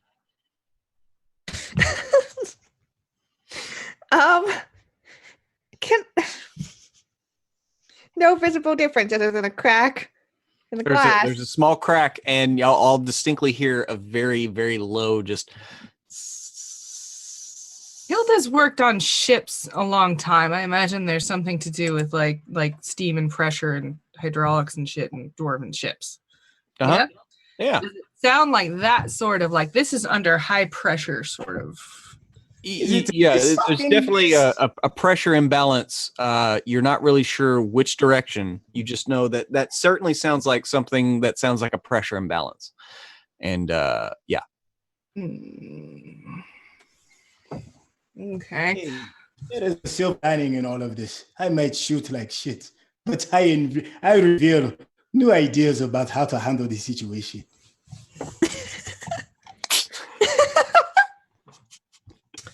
That's true, DeCool. She will pat you on the back. You guys smell horse asshole and oranges. What? You guys smell horse asshole and oranges. Hey, is he high off of the gas? Okay. Kiana's dead, though. We need to bump the count to 59. I'm still trying to figure out if I should blow up the next one. E4 I need your help. And they're back. Because Hilda's munching on cookies. She's like, I'm thinking, DeCool. I think maybe we should call Ellery back a little bit, especially if he's concerned about horse ass at this point. But I think you should keep hitting it. That's what I think. E? It may be wise to get him away from the tube if we'll continue to do this. Ellery, come back. What? Come back. I've come so far. Do you want to die? I'm pretty bored. Just get him away from the tube and possible shattering of glass. Ellery, this is your captain speaking. You need to get right the fuck back here. Oh, we see how long the perfect utopia lasts. I said Before order you is would do it unless somebody had a really bad idea. I would not be the captain. DM, how big is the diameter of this glass tube? The diameter of the glass tube is probably about 2 feet in diameter. It's on a 5x5 plinth, so it takes up the center part of the stone plinth. But like I said, there's enough room for Ellery to kind of stand on the side of it if he were to try to go up there. Give me a second. Give me a second. Give me a second. He's going to go closer. Okay, give me another roll. Yes. Am I using acrobatics or Acrobatics Athletic. is fine. Then that one is a 17. Okay, yeah, you managed to hop, do a little flip there, and now you're like I said, you're only probably about 15 feet away. Closer. Okay. Right now you could do 2 more acrobatics. There's the runes he was trying to shoot, like next to the runes he was trying to shoot, is kind of your path. And Ellery, give me a perception check now that you're closer to this hissing. Perception is 17 plus 5 is a 22. Okay. Yeah, you hear this hiss, and you're not positive, but you don't think that it's something coming into the room. It's something leaving the room. Like air. I don't believe that Tensor's floating disc is concentration, so I can keep it out.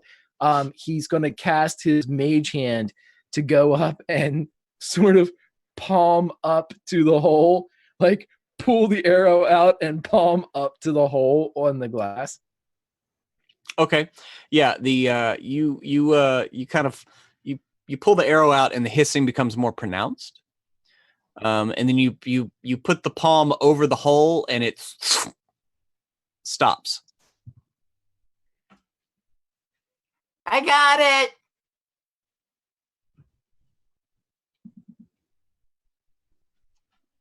You got to know your limitations to cool.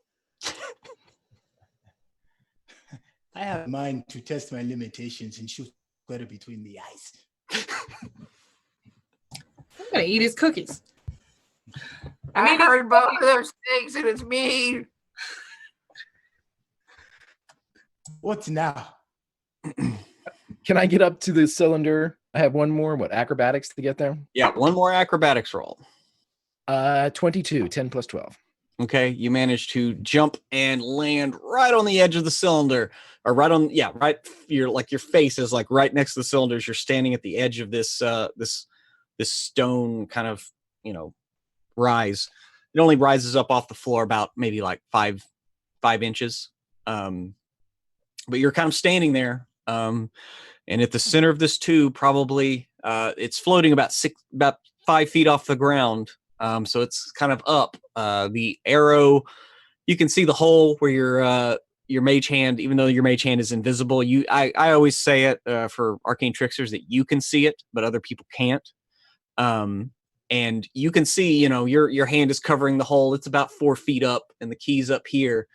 And go ahead and give me another perception check.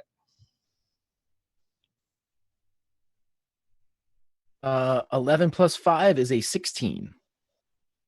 Okay. Like something seems off about the key. You're not really sure what it is, but I don't know. There's something off about it. Something's off about the key.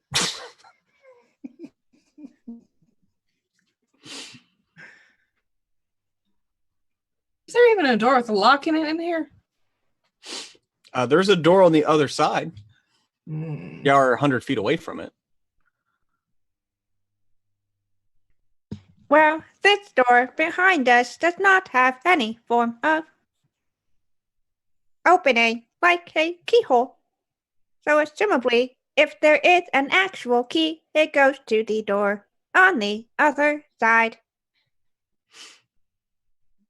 I think the inevitable is that we will have to traverse the same path that Eldery has to get to the center of the room. Never. With that being it, can I do since Dakul was kind of like raised in the mountains by the monks, he knows the difference in like when air is like thin and when air is like full. You know, can I do a perception check for that bit of wisdom to feel if there's any difference? Would I have that type of wisdom?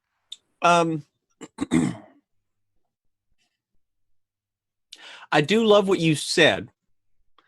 I will say this. If there was a difference in air pressure, you do know that there was just a small crack and it was only there for like 20 seconds. And this room is 100 feet by 50 feet. So if it was a question of air escaping, you don't think that it was enough would have escaped to actually notice. You know what I mean? Just the volume of air in this room. Now, if you were to shatter the cylinder, you'd know pretty quick. But, you know. Darko's gonna look at 4-4 and say, it is possible that if we are all in the center of the room while we break the glass, it is easier to close a distance of 50 feet than it is 100. That is true, but if the key is not what it seems, then perhaps the key is more metaphorical. And that is simply a trick, perhaps. Yes, my Do y'all idea recall would what the be. mounts- Do y'all recall what the You guys mouse have said? an idea? Know our limitations? You guys have an idea?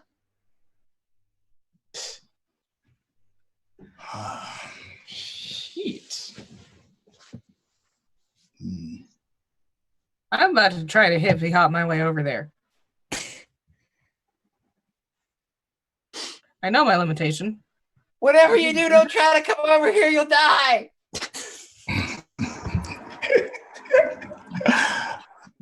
I recommend. Yes, yeah. hi there. If you disagree, to move to the center of the room. Y'all give me an intelligence check if you could, like, because if one of you gets it, I'll give you the clue one more time. Got a 5. Oh, yeah. 19. Intelligence check. Not my strong suit.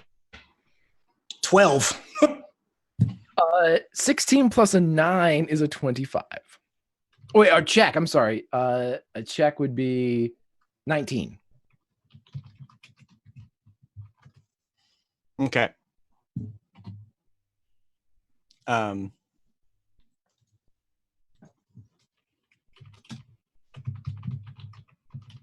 Okay.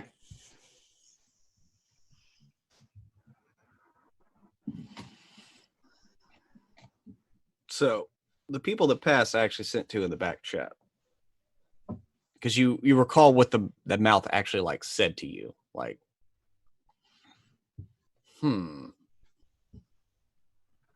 If we are to go with what it specifically said, understanding our limitations is the key.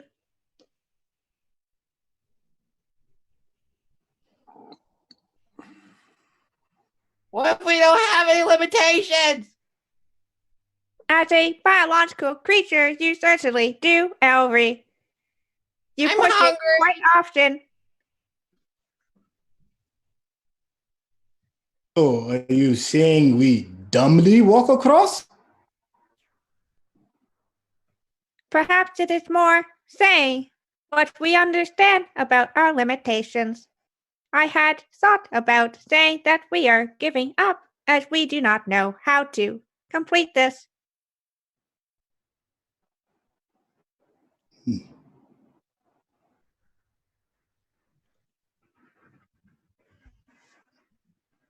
We know that there is a closed or open eye, exploding tiles, and limitations. Those are the clues we have present.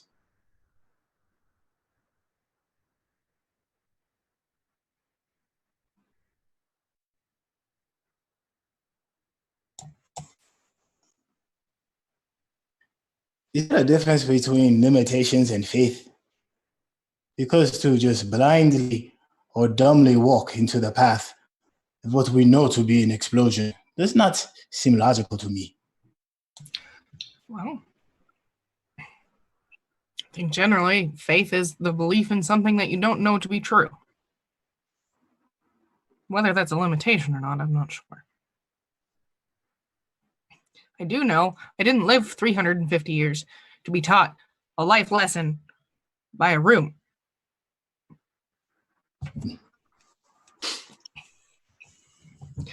And I'll be damned if I'm going to wait around here anymore. Well, if you are planning to move across, maybe you should ask Elry to at least cover the path with his disc of one of the blue runes so that you can walk upon it easier. With my what? Magic disc. And that is D-I-S-K, not C-K, you bastard. Oh, I almost thought we had found my limitations. Never mind. Disc it is.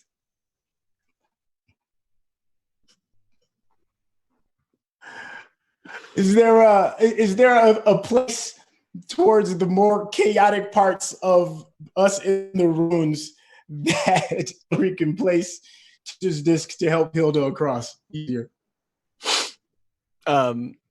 He would have to come back a little bit. I mean, it follows what, 20 feet behind him, and yeah, technically, he can't move the disc now. It just kind of it's tethered behind him, almost like a. If he were Mitch Buchanan on the shores of Baywatch, he'd have the torpedo behind him, and that would be like when he would swim, it would kind of just trail behind him. He can't. It's not an independent movement. So. Okay, got it. I'm going to count to 10. And if nobody has a better idea, I'm going to walk through this with my eyes closed because I have about as good a chance of making it through that way as I do if I actually try. Oh, wait a minute. How far does your mystical fighters push forward? Around 15 feet. Why? Oh, I was going to ask for you to use them to explode the blue before you get there to make your journey easier. Well, I'm not sure exactly what triggers this thing. I mean, they don't exactly have mass. But I'm going to count to 10. I can try it. I'll cast it right now. And if anything happens 15 feet into the room, we'll know if it works. So she casts Spirit Guardians. She says, sorry, guys. I love you. Okay. You cast Spirit Guardians, and the energy swirls up around you. Has it changed any from the last time? Is it still... It's still basically the same, except there are a lot fewer recognizable people in it. There's no Ledbetter. There's no Hamilton. There's no red shirts. There's no tall or short jeans. It's just sort of nondescript little people. And I imagine at this point they're looking at me with a look of sort of dumbfounded, like, "Gonna do this? Is this really what we're here for?" Really? Yeah. As they're kind of like walking around, you're like, "What the hell?" And they get to when they cross over the red runes in the area, those red runes all just just like explode. And you notice that after about 2 seconds, the red runes flicker back and come back and explode again. The red ones do. The red ones. Yeah, the red. The ones that didn't do anything to Elry. Right. Yes. Shit. Well, I'm going to go through. I'm going to shut my eyes. And I'm going to go through. Anybody have any better ideas? If it hurts, I'll come back. Could be the last hurt, though. 10, 9, and I had a good life. Did you guys see the red one blow up that time? Yes, we did. If I die, then I had a good life, and I died without being patronized to by some asshole wizard who thought he could teach me a fucking lesson. So, that is what I am doing. So she's going to start walking out. She's going to close her eyes, see if that does anything. Mm-hmm. And she's just going to waltz across. Start waltzing across. Yep. Okay. Y'all see Hilda close her eyes, extend one foot out, and then step down right on. I mean, there's a blue rune like right in front of her. And nothing happens. The red runes are still popping off left and right with your spirit guardians as they traverse. Okay. Oh shit! Does it work? Yes, you're still alive, but the red are exploding. DM, what is there another blue rune that's close that we can kind of like turn her body towards and tell her to jump in a certain direction? Yeah, there's one kind of at from where she is. She went like 11 o'clock. There's one right there. Okay. How far? So tell her. I mean, it would be like a little 5 foot hop over to it. And spell's still going. Yes. Still going. Okay. Go ahead and make me a dexterity save as one of the red runes blows up and you feel the kind of concussion wave hit you. 14. Okay. You hold your ground and you don't get pushed over. About 11 o'clock. There's Spell's another still going. boot. Oh, What's 11 o'clock? Hilda's Talking to Hilda. Hilda, are you going to continue to go or are you coming back? I'm going to keep going. I'm not dead yet. 11 o'clock. About 5 feet. Okay. Jump. Okay. Hilda will attempt to jump. You jump there and land and nothing happens except for your spell still going. And it like more red ones explode. Okay. And they come right back. And so give me another dexterity save. 17. Okay. I mean, you feel the wave of energy like hit you as these things are popping off, kind of like firecrackers. I don't like that. I'm going to recall my spell. Okay. The spiritual guardians dies down and the spells, the runes pop off the last time, and then they kind of just charge back up. I'm keeping my eyes shut the whole time. Okay. And Hilda's standing right in the middle of a blue rune. And you notice that like she's standing right next to a green one as well.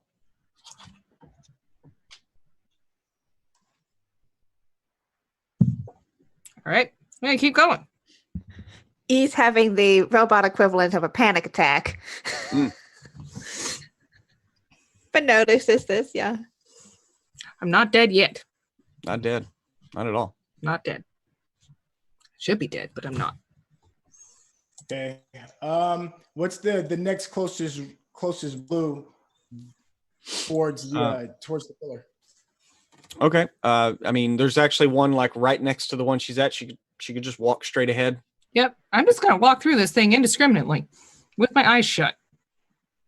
Okay. Okay. Yep. Hilda starts walking forward. She takes out a cookie and starts eating it. Okay. That sparks up a blunt. I just want to be high if you're going to blow yourself to me that eat. Okay. Yeah, you walk forward eating a cookie. You feel like you're sitting there eating a cookie and you're stepping through. Mm-hmm. I need you to make me a dexterity save as you step off of a blue rune as a cookie crumble kind of falls behind you. Okay. And hits the ground and it explodes right behind you. 14. Okay.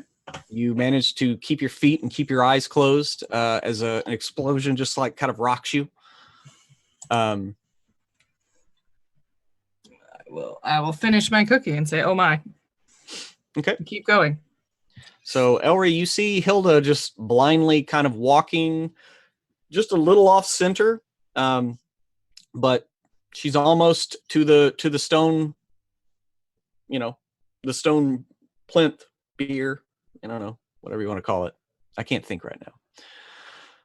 Hey, Dais. Thank you. It's a dais. welcome. You're doing great, Hilda. Thank you, Ellery. Welcome. How much further do I have to go? You're almost halfway through the room. All right, I'm gonna skip. I'm gonna start skipping. I haven't Okay. skipped in 180 years. So Hilda starts doing a jaunty little skip, like right across the room, skipping right over blue and red and green. It's a nice little dwarven like mining song cadence to it.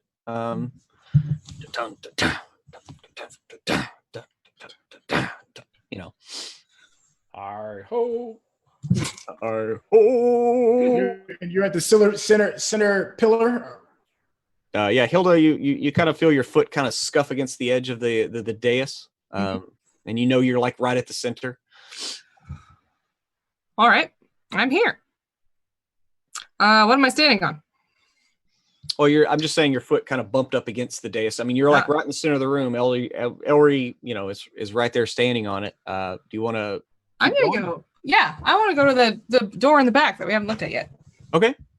You walk to the other side of the room, and you find yourself in a very similar alcove. It's about a 10 by 5, or excuse me, about a 10 by 10. It's about enough room for all four of you to stand in. And you're looking at the backs of a set of double doors. But you don't, again, it's like the other side. You don't see any handles, or you don't even see a keyhole. Okay. But you kind of, I assume they help you, but you work your way and you get to this little alcove. Like you're not standing on any runes anymore. All right. You guys just close your eyes. Close your eyes. It will be fine. She said to close your eyes, you'll be fine. It echoes across the hallway. Cool looks at D404. There's like a loud whirring sound from within E, like an overworked processor. Yeah. He looks and says, I guess how to go next. Closes his eyes and runs across. Well, maybe not run, brisk speed walk, maybe. Like a mall walk? Yeah, mall walks. I'm not trying to run and trip over something and bust my 2 front teeth out. Okay. I mean, there's Ellery in the middle and Hilda on the other side, and like I said, they can, kind of coordinate, like you were helping Hilda, jump. And you managed to you right across, and you're in the alcove. Kiana, that's a question for you. Can E404 close their eyes? Deactivate their optical input? Yeah, because they don't sleep. They're Right. always watching. Always watching. Always waiting.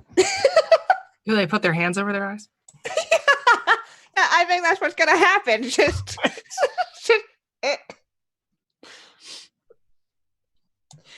I guess You still have your little hat? You could put your hat over your eyes.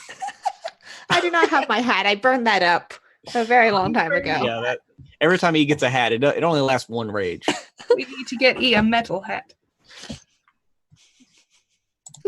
He's just gonna doop. Okay. And you begin walking across? I guess. Okay. E begins walking across the room.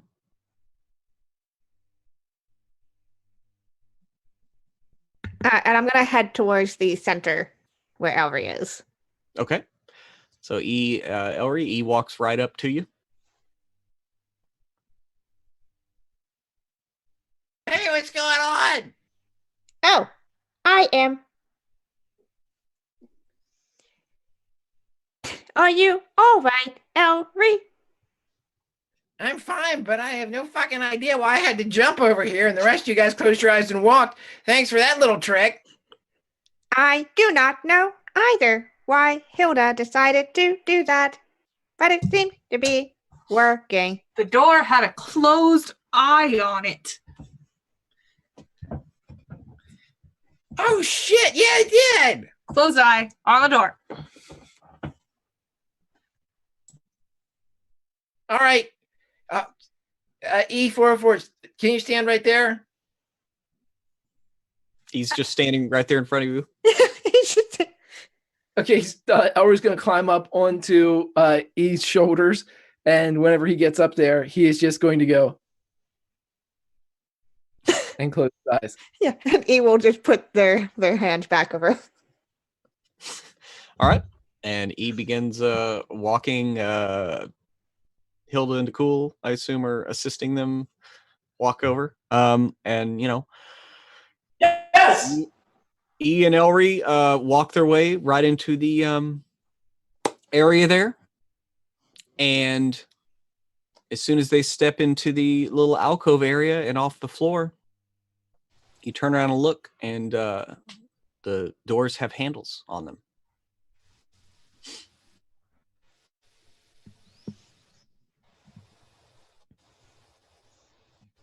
That was a strange puzzle. You guys even imagine the unimaginable asshole we're going to meet at the end of this.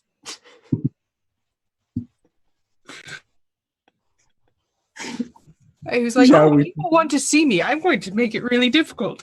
I'm going to make them do deadly puzzles that make them think about themselves and what life means. And I'm going to teach them a life lesson because it makes me feel good. I went to wizard school for 19 years just for this. Fucking ridiculous.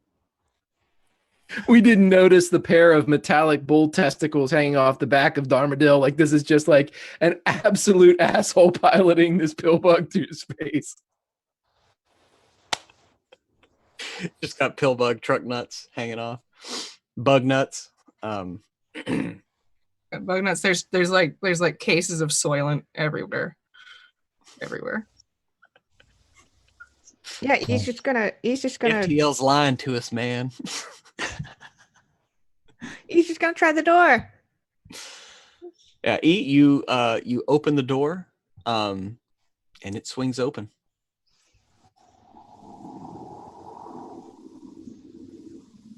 You are met with another dark tunnel.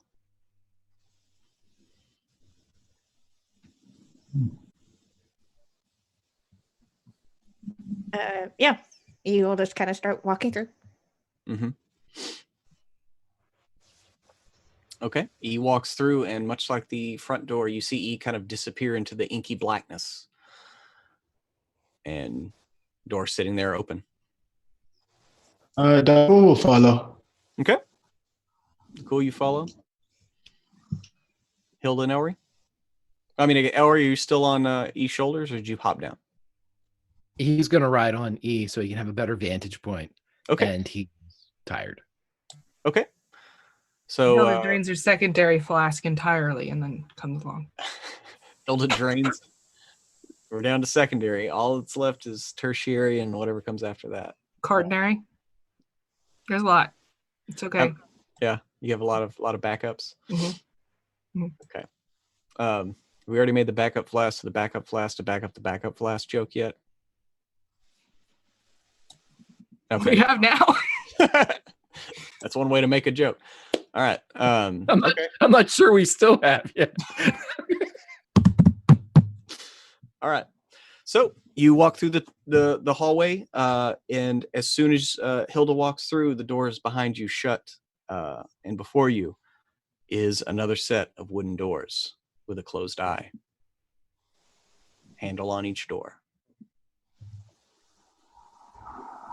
He's just gonna try the door again. Mm-hmm. You reach forward and jiggle the handle, and once again, the eye opens, and it says, "The past is always watching." and then it closes, and the door kind of and opens.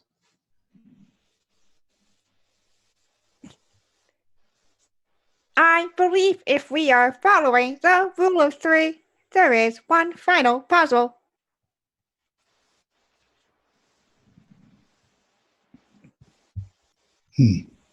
Sorry, I just saw the backstage chat.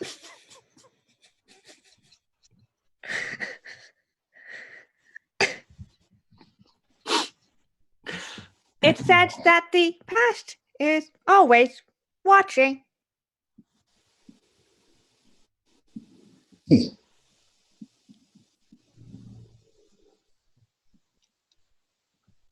He just looks behind and then goes to the door. You think you see some eyes in the darkness? Oh. Yeah. It's kind of, he doesn't know any. It's like, this is confusing with a logic robot. So But yeah, you the door, like I said, the door after it said the eye closes again, and the door kind of just cracks open a little bit. Yeah, so he's just gonna open the door, see what's Okay. in front of He us. opens the door, and this room is filled with a dense fog. You can only see maybe 10 feet in, as there is a light source from somewhere deeper into the room. You cannot see it from here, but it provides a very, very minimal light for those that need it. But otherwise, it just serves to just light up the fact that there is a thick fog just kind of swirling about. Are we in the fog or on the edge of the fog? Well, you haven't gone through the door yet. The fog kind of licks at the threshold of the door, but it never crosses it. Okay. Does it smell like anything? It smells stale. It smells of decay. It smells of the grave.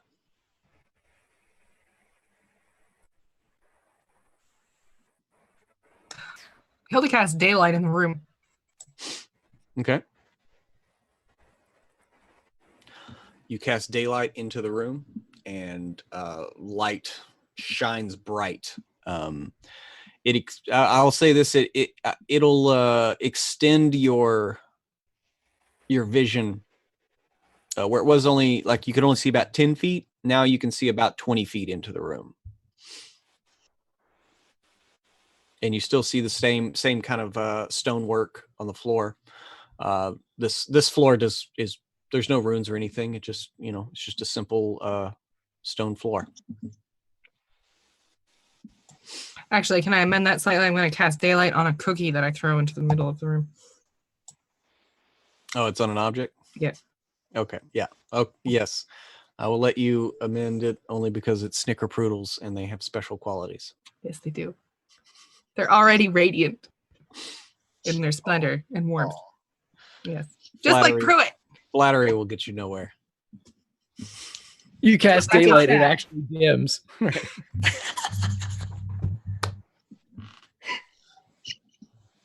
Oh. If he will just look at everyone else and just kind of do a little robot shrug, which probably lifts Hillary up a little. He bumps the head, the arch, the top of the door.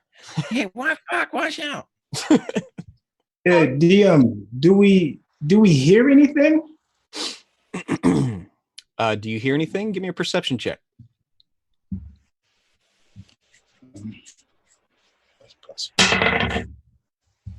16?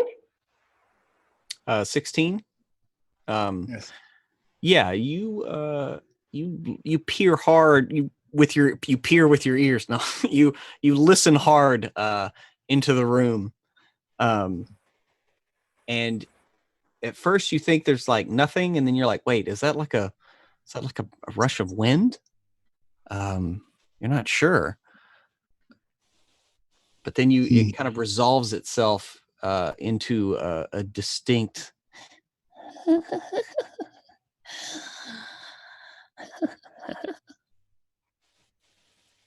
Yes. We Allie? are not alone. It's almost like a very light, chittering laughter and raspy breaths. Hey, we'll see you again. We are not alone. It strikes a very particular chord with you, Dakul. It is a familiar sound. Is it familiar enough to register now, or is familiar? It sounds familiar. I will definitely draw my sword. Okay. Anything that deals with an Ogi, if it is possible. Just not allow Daku really. Yeah. Daku will walk towards the light cookie, sword in hand. Okay. So Dakul steps into the room, sword out. Oh, what I think you are. Show yourself. Yeah, as you step into the room itself, you feel like drawn in. Like you can feel like something pulling you almost. Yes, Dakul. Come.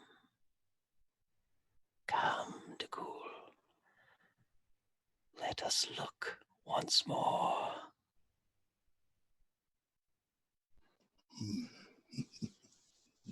I've been waiting for an opportunity to learn more of you. Yeah, Dakul's probably going to start losing his shit a little bit. Okay. Yeah. And I can't see. How far away is the cookie from everybody else? How far did you throw the cookie in? Hilda? Because this is actually important because you did cast daylight on the cookie. I did cast So daylight. Dakul, you want to keep that in mind. 60-foot radius sphere. She'd probably throw it out as far as she could. Okay. Yeah, it's still a little bit in the distance. It doesn't quite hurt your eyes yet, Dakul, even with your sunglasses on. Mm-hmm. But you feel you can feel the daylight off in the distance through the fog, and you think you see like a shape, like a shadow, something moving through the fog, a little bit further in. Yeah, well, the cool line still when it deals with the Nyogi, it's not always a proper action. So he would absolutely, with no hesitation, pull his bow and shoot in that direction. Okay, so you're putting your sword away and pulling your bow out? Yes. Okay.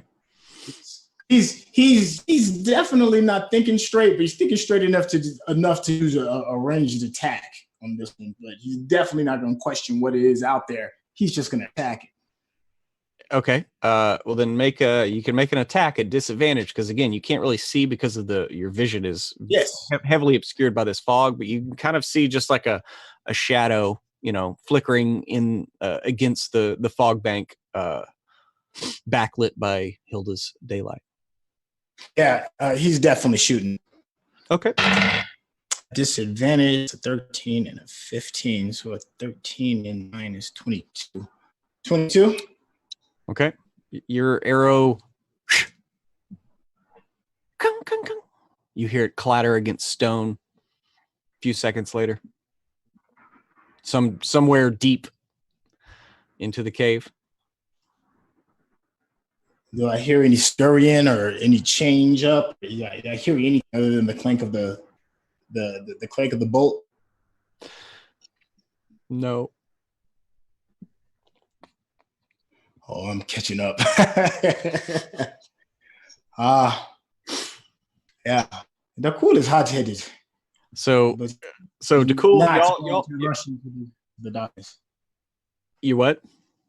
So Dakul is hot-headed, but he is not going to rush into the darkness just yet. Okay, well, this is what everybody at the doorway has seen. Y'all saw DeCool move in. He's about 10 feet in, so there's a little fog between you, but you heard it, you see him like react, and he immediately pulls his bow out and shoots an arrow, and y'all hear it clatter against the stone floor some distance in into the room.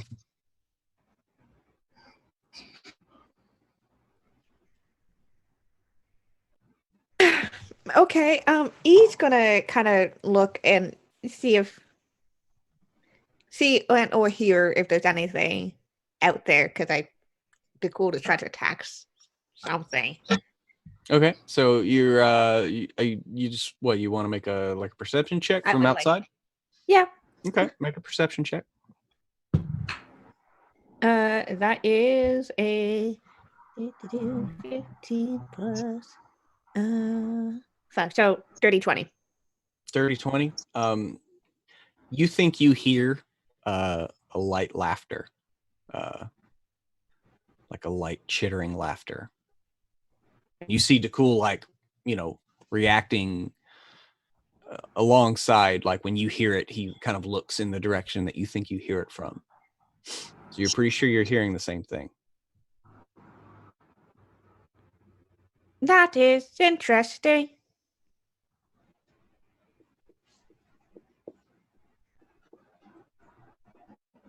You hear it too. Yes.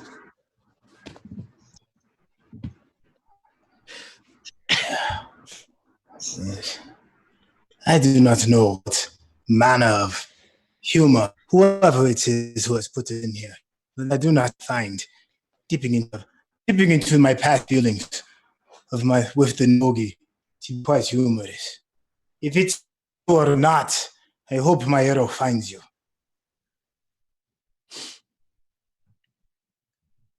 So what's everybody else at the door doing? Well, if everyone's going to cock an ear, Ellery will cock one as well. Okay. Probably if he was listening, it's probably tilting their head, and Ellery has been tilted. All right. It's like an old school Soviet, we're on the border. It's like one of those big wire racks that just moves back and forth. What do you need me to roll? Just give me a perception check.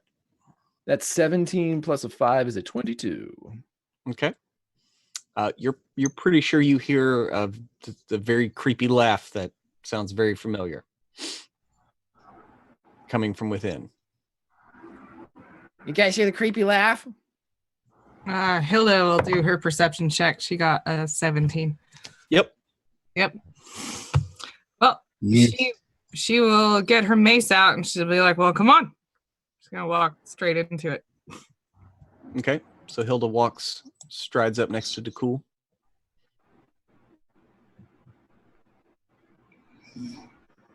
E44. You and Ellery staying outside? You gonna come in, or what's going on there? Ellery will lean down beside E's face and kind of hold E's face as he comes down beside them and give him a kiss on the cheek and go, "Let's go, buddy." Yeah, he will walk right in. Okay. And yeah, you walk in, and much like the last room, as you step inside, the doors shut behind you. And before you, the fog is roiling. And as you turn and look, there's a figure that comes striding up. But then something changes, and you see that there's two figures. But no, wait, not two. It becomes four. And as the smoke kind of parts, as you are kind of standing here ready for action, you see what looks like the outline, almost like a ghost of Axum Toll. Even has his necklace around his neck. It's all in shades of light blue, light and dark blue, almost like a specter of Axum. And next to him, you distinctly recognize the spherical, bulbous body of the beholder that took you oh so long ago. As it's sitting there like, and as it opens its mouth, you can even see the hole in the back of its head that you punched through it. As it's looking only at you. And then you see what looks like a slender elf turn and look at Hilda, wiping the blood off of her rapier as she kind of flicks it to the ground. And you look upon the face of Keiko Sakal, and she gives you like a wry little smile, all the while holding a blue pendant that is around her neck and just kind of giving you the most lecherous smile. And next to her is a tall, slender, robed figure. You cannot see his face. You can just peer into the deep hood as he kind of, you can't see where he's looking, but he's definitely looking at Elry. And that is where we're going to close tonight. Shh. And I'm already writing out battle plans. Oh, man. Shoot. So there we go. As you square off against these spectral enemies, all of them not quite there, but they are there. And we'll have to find out where it happens next week on Starward Bound. I hope everybody enjoyed that. I summoned all the energy I could, and here we are. So let's go around to cast and crew, see how everybody enjoyed the adventure, and also where we can find you on the various interwebs. We'll do like we always do, reverse order here. So we're going to start out with Trey. How you doing, man? You muted. You're so excited. I turned it off. There we go. I'm back. Man, I first thing I want to say is the great change of pace, man. The puzzle episodes. I'm a huge fan of Zelda, man. I am a huge fan of trying to solve puzzles. Actually like throw my psyche into that mix instead of just looking at it on the screen in the controller. It makes it so much more visceral, man. So I'm definitely loving the change up. It's such a challenging thing sometimes to think about how I'd want to do some stuff and then how I know Dakul is going to do some shit. So I know it's going to be a fun show next week regarding his very personal attachment to so it's probably going to be some very bad decisions and some fireworks. Once again, man, you can reach me out on the Twitter sphere at Sintel and also on my Instagram at Sintel as well. If you have time, please check out lightscameradiscover.org. It's our nonprofit organization to help teach the filmmaking and the storytelling process to kids who just want to expand their mind and blow that shit out. Man, thank you, and I'm really grateful, man, that you were able to muscle through it, man, with you feeling under the weather. Thank you, sir. You did great tonight. Next, we will move on over to Greg. How are you doing, sir? Oh, I'm doing great. And this is a fantastic episode. And I would love to say that I was staying in character with Elry and not figuring out the puzzles, but that's a big lie, as Greg was furiously trying to figure out the puzzles. But as Greg is wont to do, the fucking closed eye as the wax seal somehow eluded him in his in-depth Bruce Waynian dissection of this intricate puzzle. So Emma, thank you for not being a complete asshole like me and getting us through that. I love it. I love this group. I love playing with this group. I love the backstage chat. It's a show unto itself. I know that's terrible to say because nobody else can see it, but it's really, I mean, tonight was Star Wars quotes and Dick Veins being inserted into the quotes, which all of that is somehow right up my alley, and I never knew. But anyway, my name is Grimjack21502 on the Twitches and the Twitters. We have a ton of things going on over at the channel. Please follow on Twitter to see the great things that are going to be happening in the coming weeks, months, and next year. I will prompt this, that tomorrow night at 8 o'clock on the channel, we have May Black Roses Bloom, where Kiana joins me as we go into Donathan Fry's World of Dragonlance, which is D&D 5e. It is fantastic. It is grimdark. It is everything that I've ever wanted ever since I read Dragons of Autumn Twilight, and it is fantastic. Please join us then. But make sure you join us back here, where I continue to not figure out the puzzles. Until next week. Awesome. Moving on over to Kiana. You seemed a little stressed there at certain points. You are you okay? I'm fine, thank you. And well, apparently we hit 60 chair falls. Somehow that equals more than twice an episode. That's So, about right. yeah. So you know what? This is the this is the game to see me fall out of my chair, because these guys are hilarious and so much fun to be around. Whether that's what we do in character or what happens in backstage chat, it's real hard to keep a composed face. But no, I'm very excited to see what happens next week. I can't promise Ellery that E will stay cool while he's on them. We'll see. But yeah, puzzles always fun. I forget how I overthink things, and then I overthink things real hard. I just go down this path. Mhm. It's like, oh, closing eyes. God fucking. Yeah. My worst enemy is my brain overthinking things. Yeah, it's almost like you're your own worst enemy. Yes. Thank you, Pruitt. That was But the first clue. Thank you, Pruitt. But yes, I'm over on Twitter as best way to figure out what I'm doing. I'm all over the internet playing role-playing games almost every day of the week. Like Greg said, I'm going to be over on his channel for May Black Roses Bloom. But I'll be plugging that on Saturday. I am playing not in one, but two charity games over on Made Gaming. First one is a Pulp Cthulhu game that I'm a player in from 10 a.m. Eastern to about 1. And then I have another game, Pulp Cthulhu, over on Greg's channel. And then after that, I go back over there and I end up, and I am running a one-shot of Lasers and Feelings, which is basically sci-fi ridiculousness. So definitely check it out. We're raising money every month for a good cause, Extra Life. So definitely come by, say hello. And otherwise, I'll see you all here next week. Awesome. And last but not least, our very own communications director, Emma Lambert. How you doing?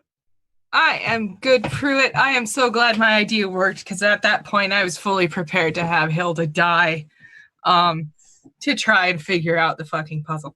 I love puzzles. I do. I love that they're frustrating. And I love that you continually manage to make this game, even though it's in space, it is D&D in space. And it would not be D&D with little puzzle mazes like this. Yeah. And it's super fun. And I enjoy that so very much, even though Hilda hates it and like 60% of me hates it too. But you did good. Awesome. I was very happy. Yeah, let me see. Next time I'm going to be playing Dungeons and Dragons, I'm going to be playing in RPG Sports on Saturday at 3. I am in Team Tarask. Tarask. We're going to be doing some PvP D&D. I have been practicing and studying, and I have a Google Doc where I've studied every single I'm studying every single pre-gen and writing notes on it so I can really internalize it. And I'm excited to see how it goes, and I hope that we win. So tune in and see in between wonderful charity games and wonderful other things that are going on. Yeah, that's it for me. Awesome. Well, I hope everybody comes back next week because we'll have to see what the conclusion of this little puzzle encounter, which was totally inspired by my game this weekend with Matt Finch, because that was freaking amazing, with one of the fathers of the OSR. Good stuff. And yes, Team Tarask, you should be good because you have Mercer on your side. I can attest. It is his favorite beast. So be sure to check out Tabletop Loot. WebDM15 is the code to get 15% off. Want to plug our sponsors one last time. Thanks to Grant Ellis for flipping the switches behind the screen and for helping out with colorizing this new piece of art that our artist Alexa Bonner provided of Darmadil. And I believe that we are about to go raid, about to go do some raiding. So everybody wants to hang around. We're gonna head on over to Lindy's channel and give them a good raiding. But until then, as we always say, may the dice ever roll in your favor. So later, everybody. We are raiding. Are we raiding? Are we doing this? Is this happening? Oh, this is happening. How long does it take to raid? I'm so not used to this. We hardly ever do it. What's raiding? I'll be the idiot. It's where we all pile on and we head on over to another channel and all the viewers get to pop in.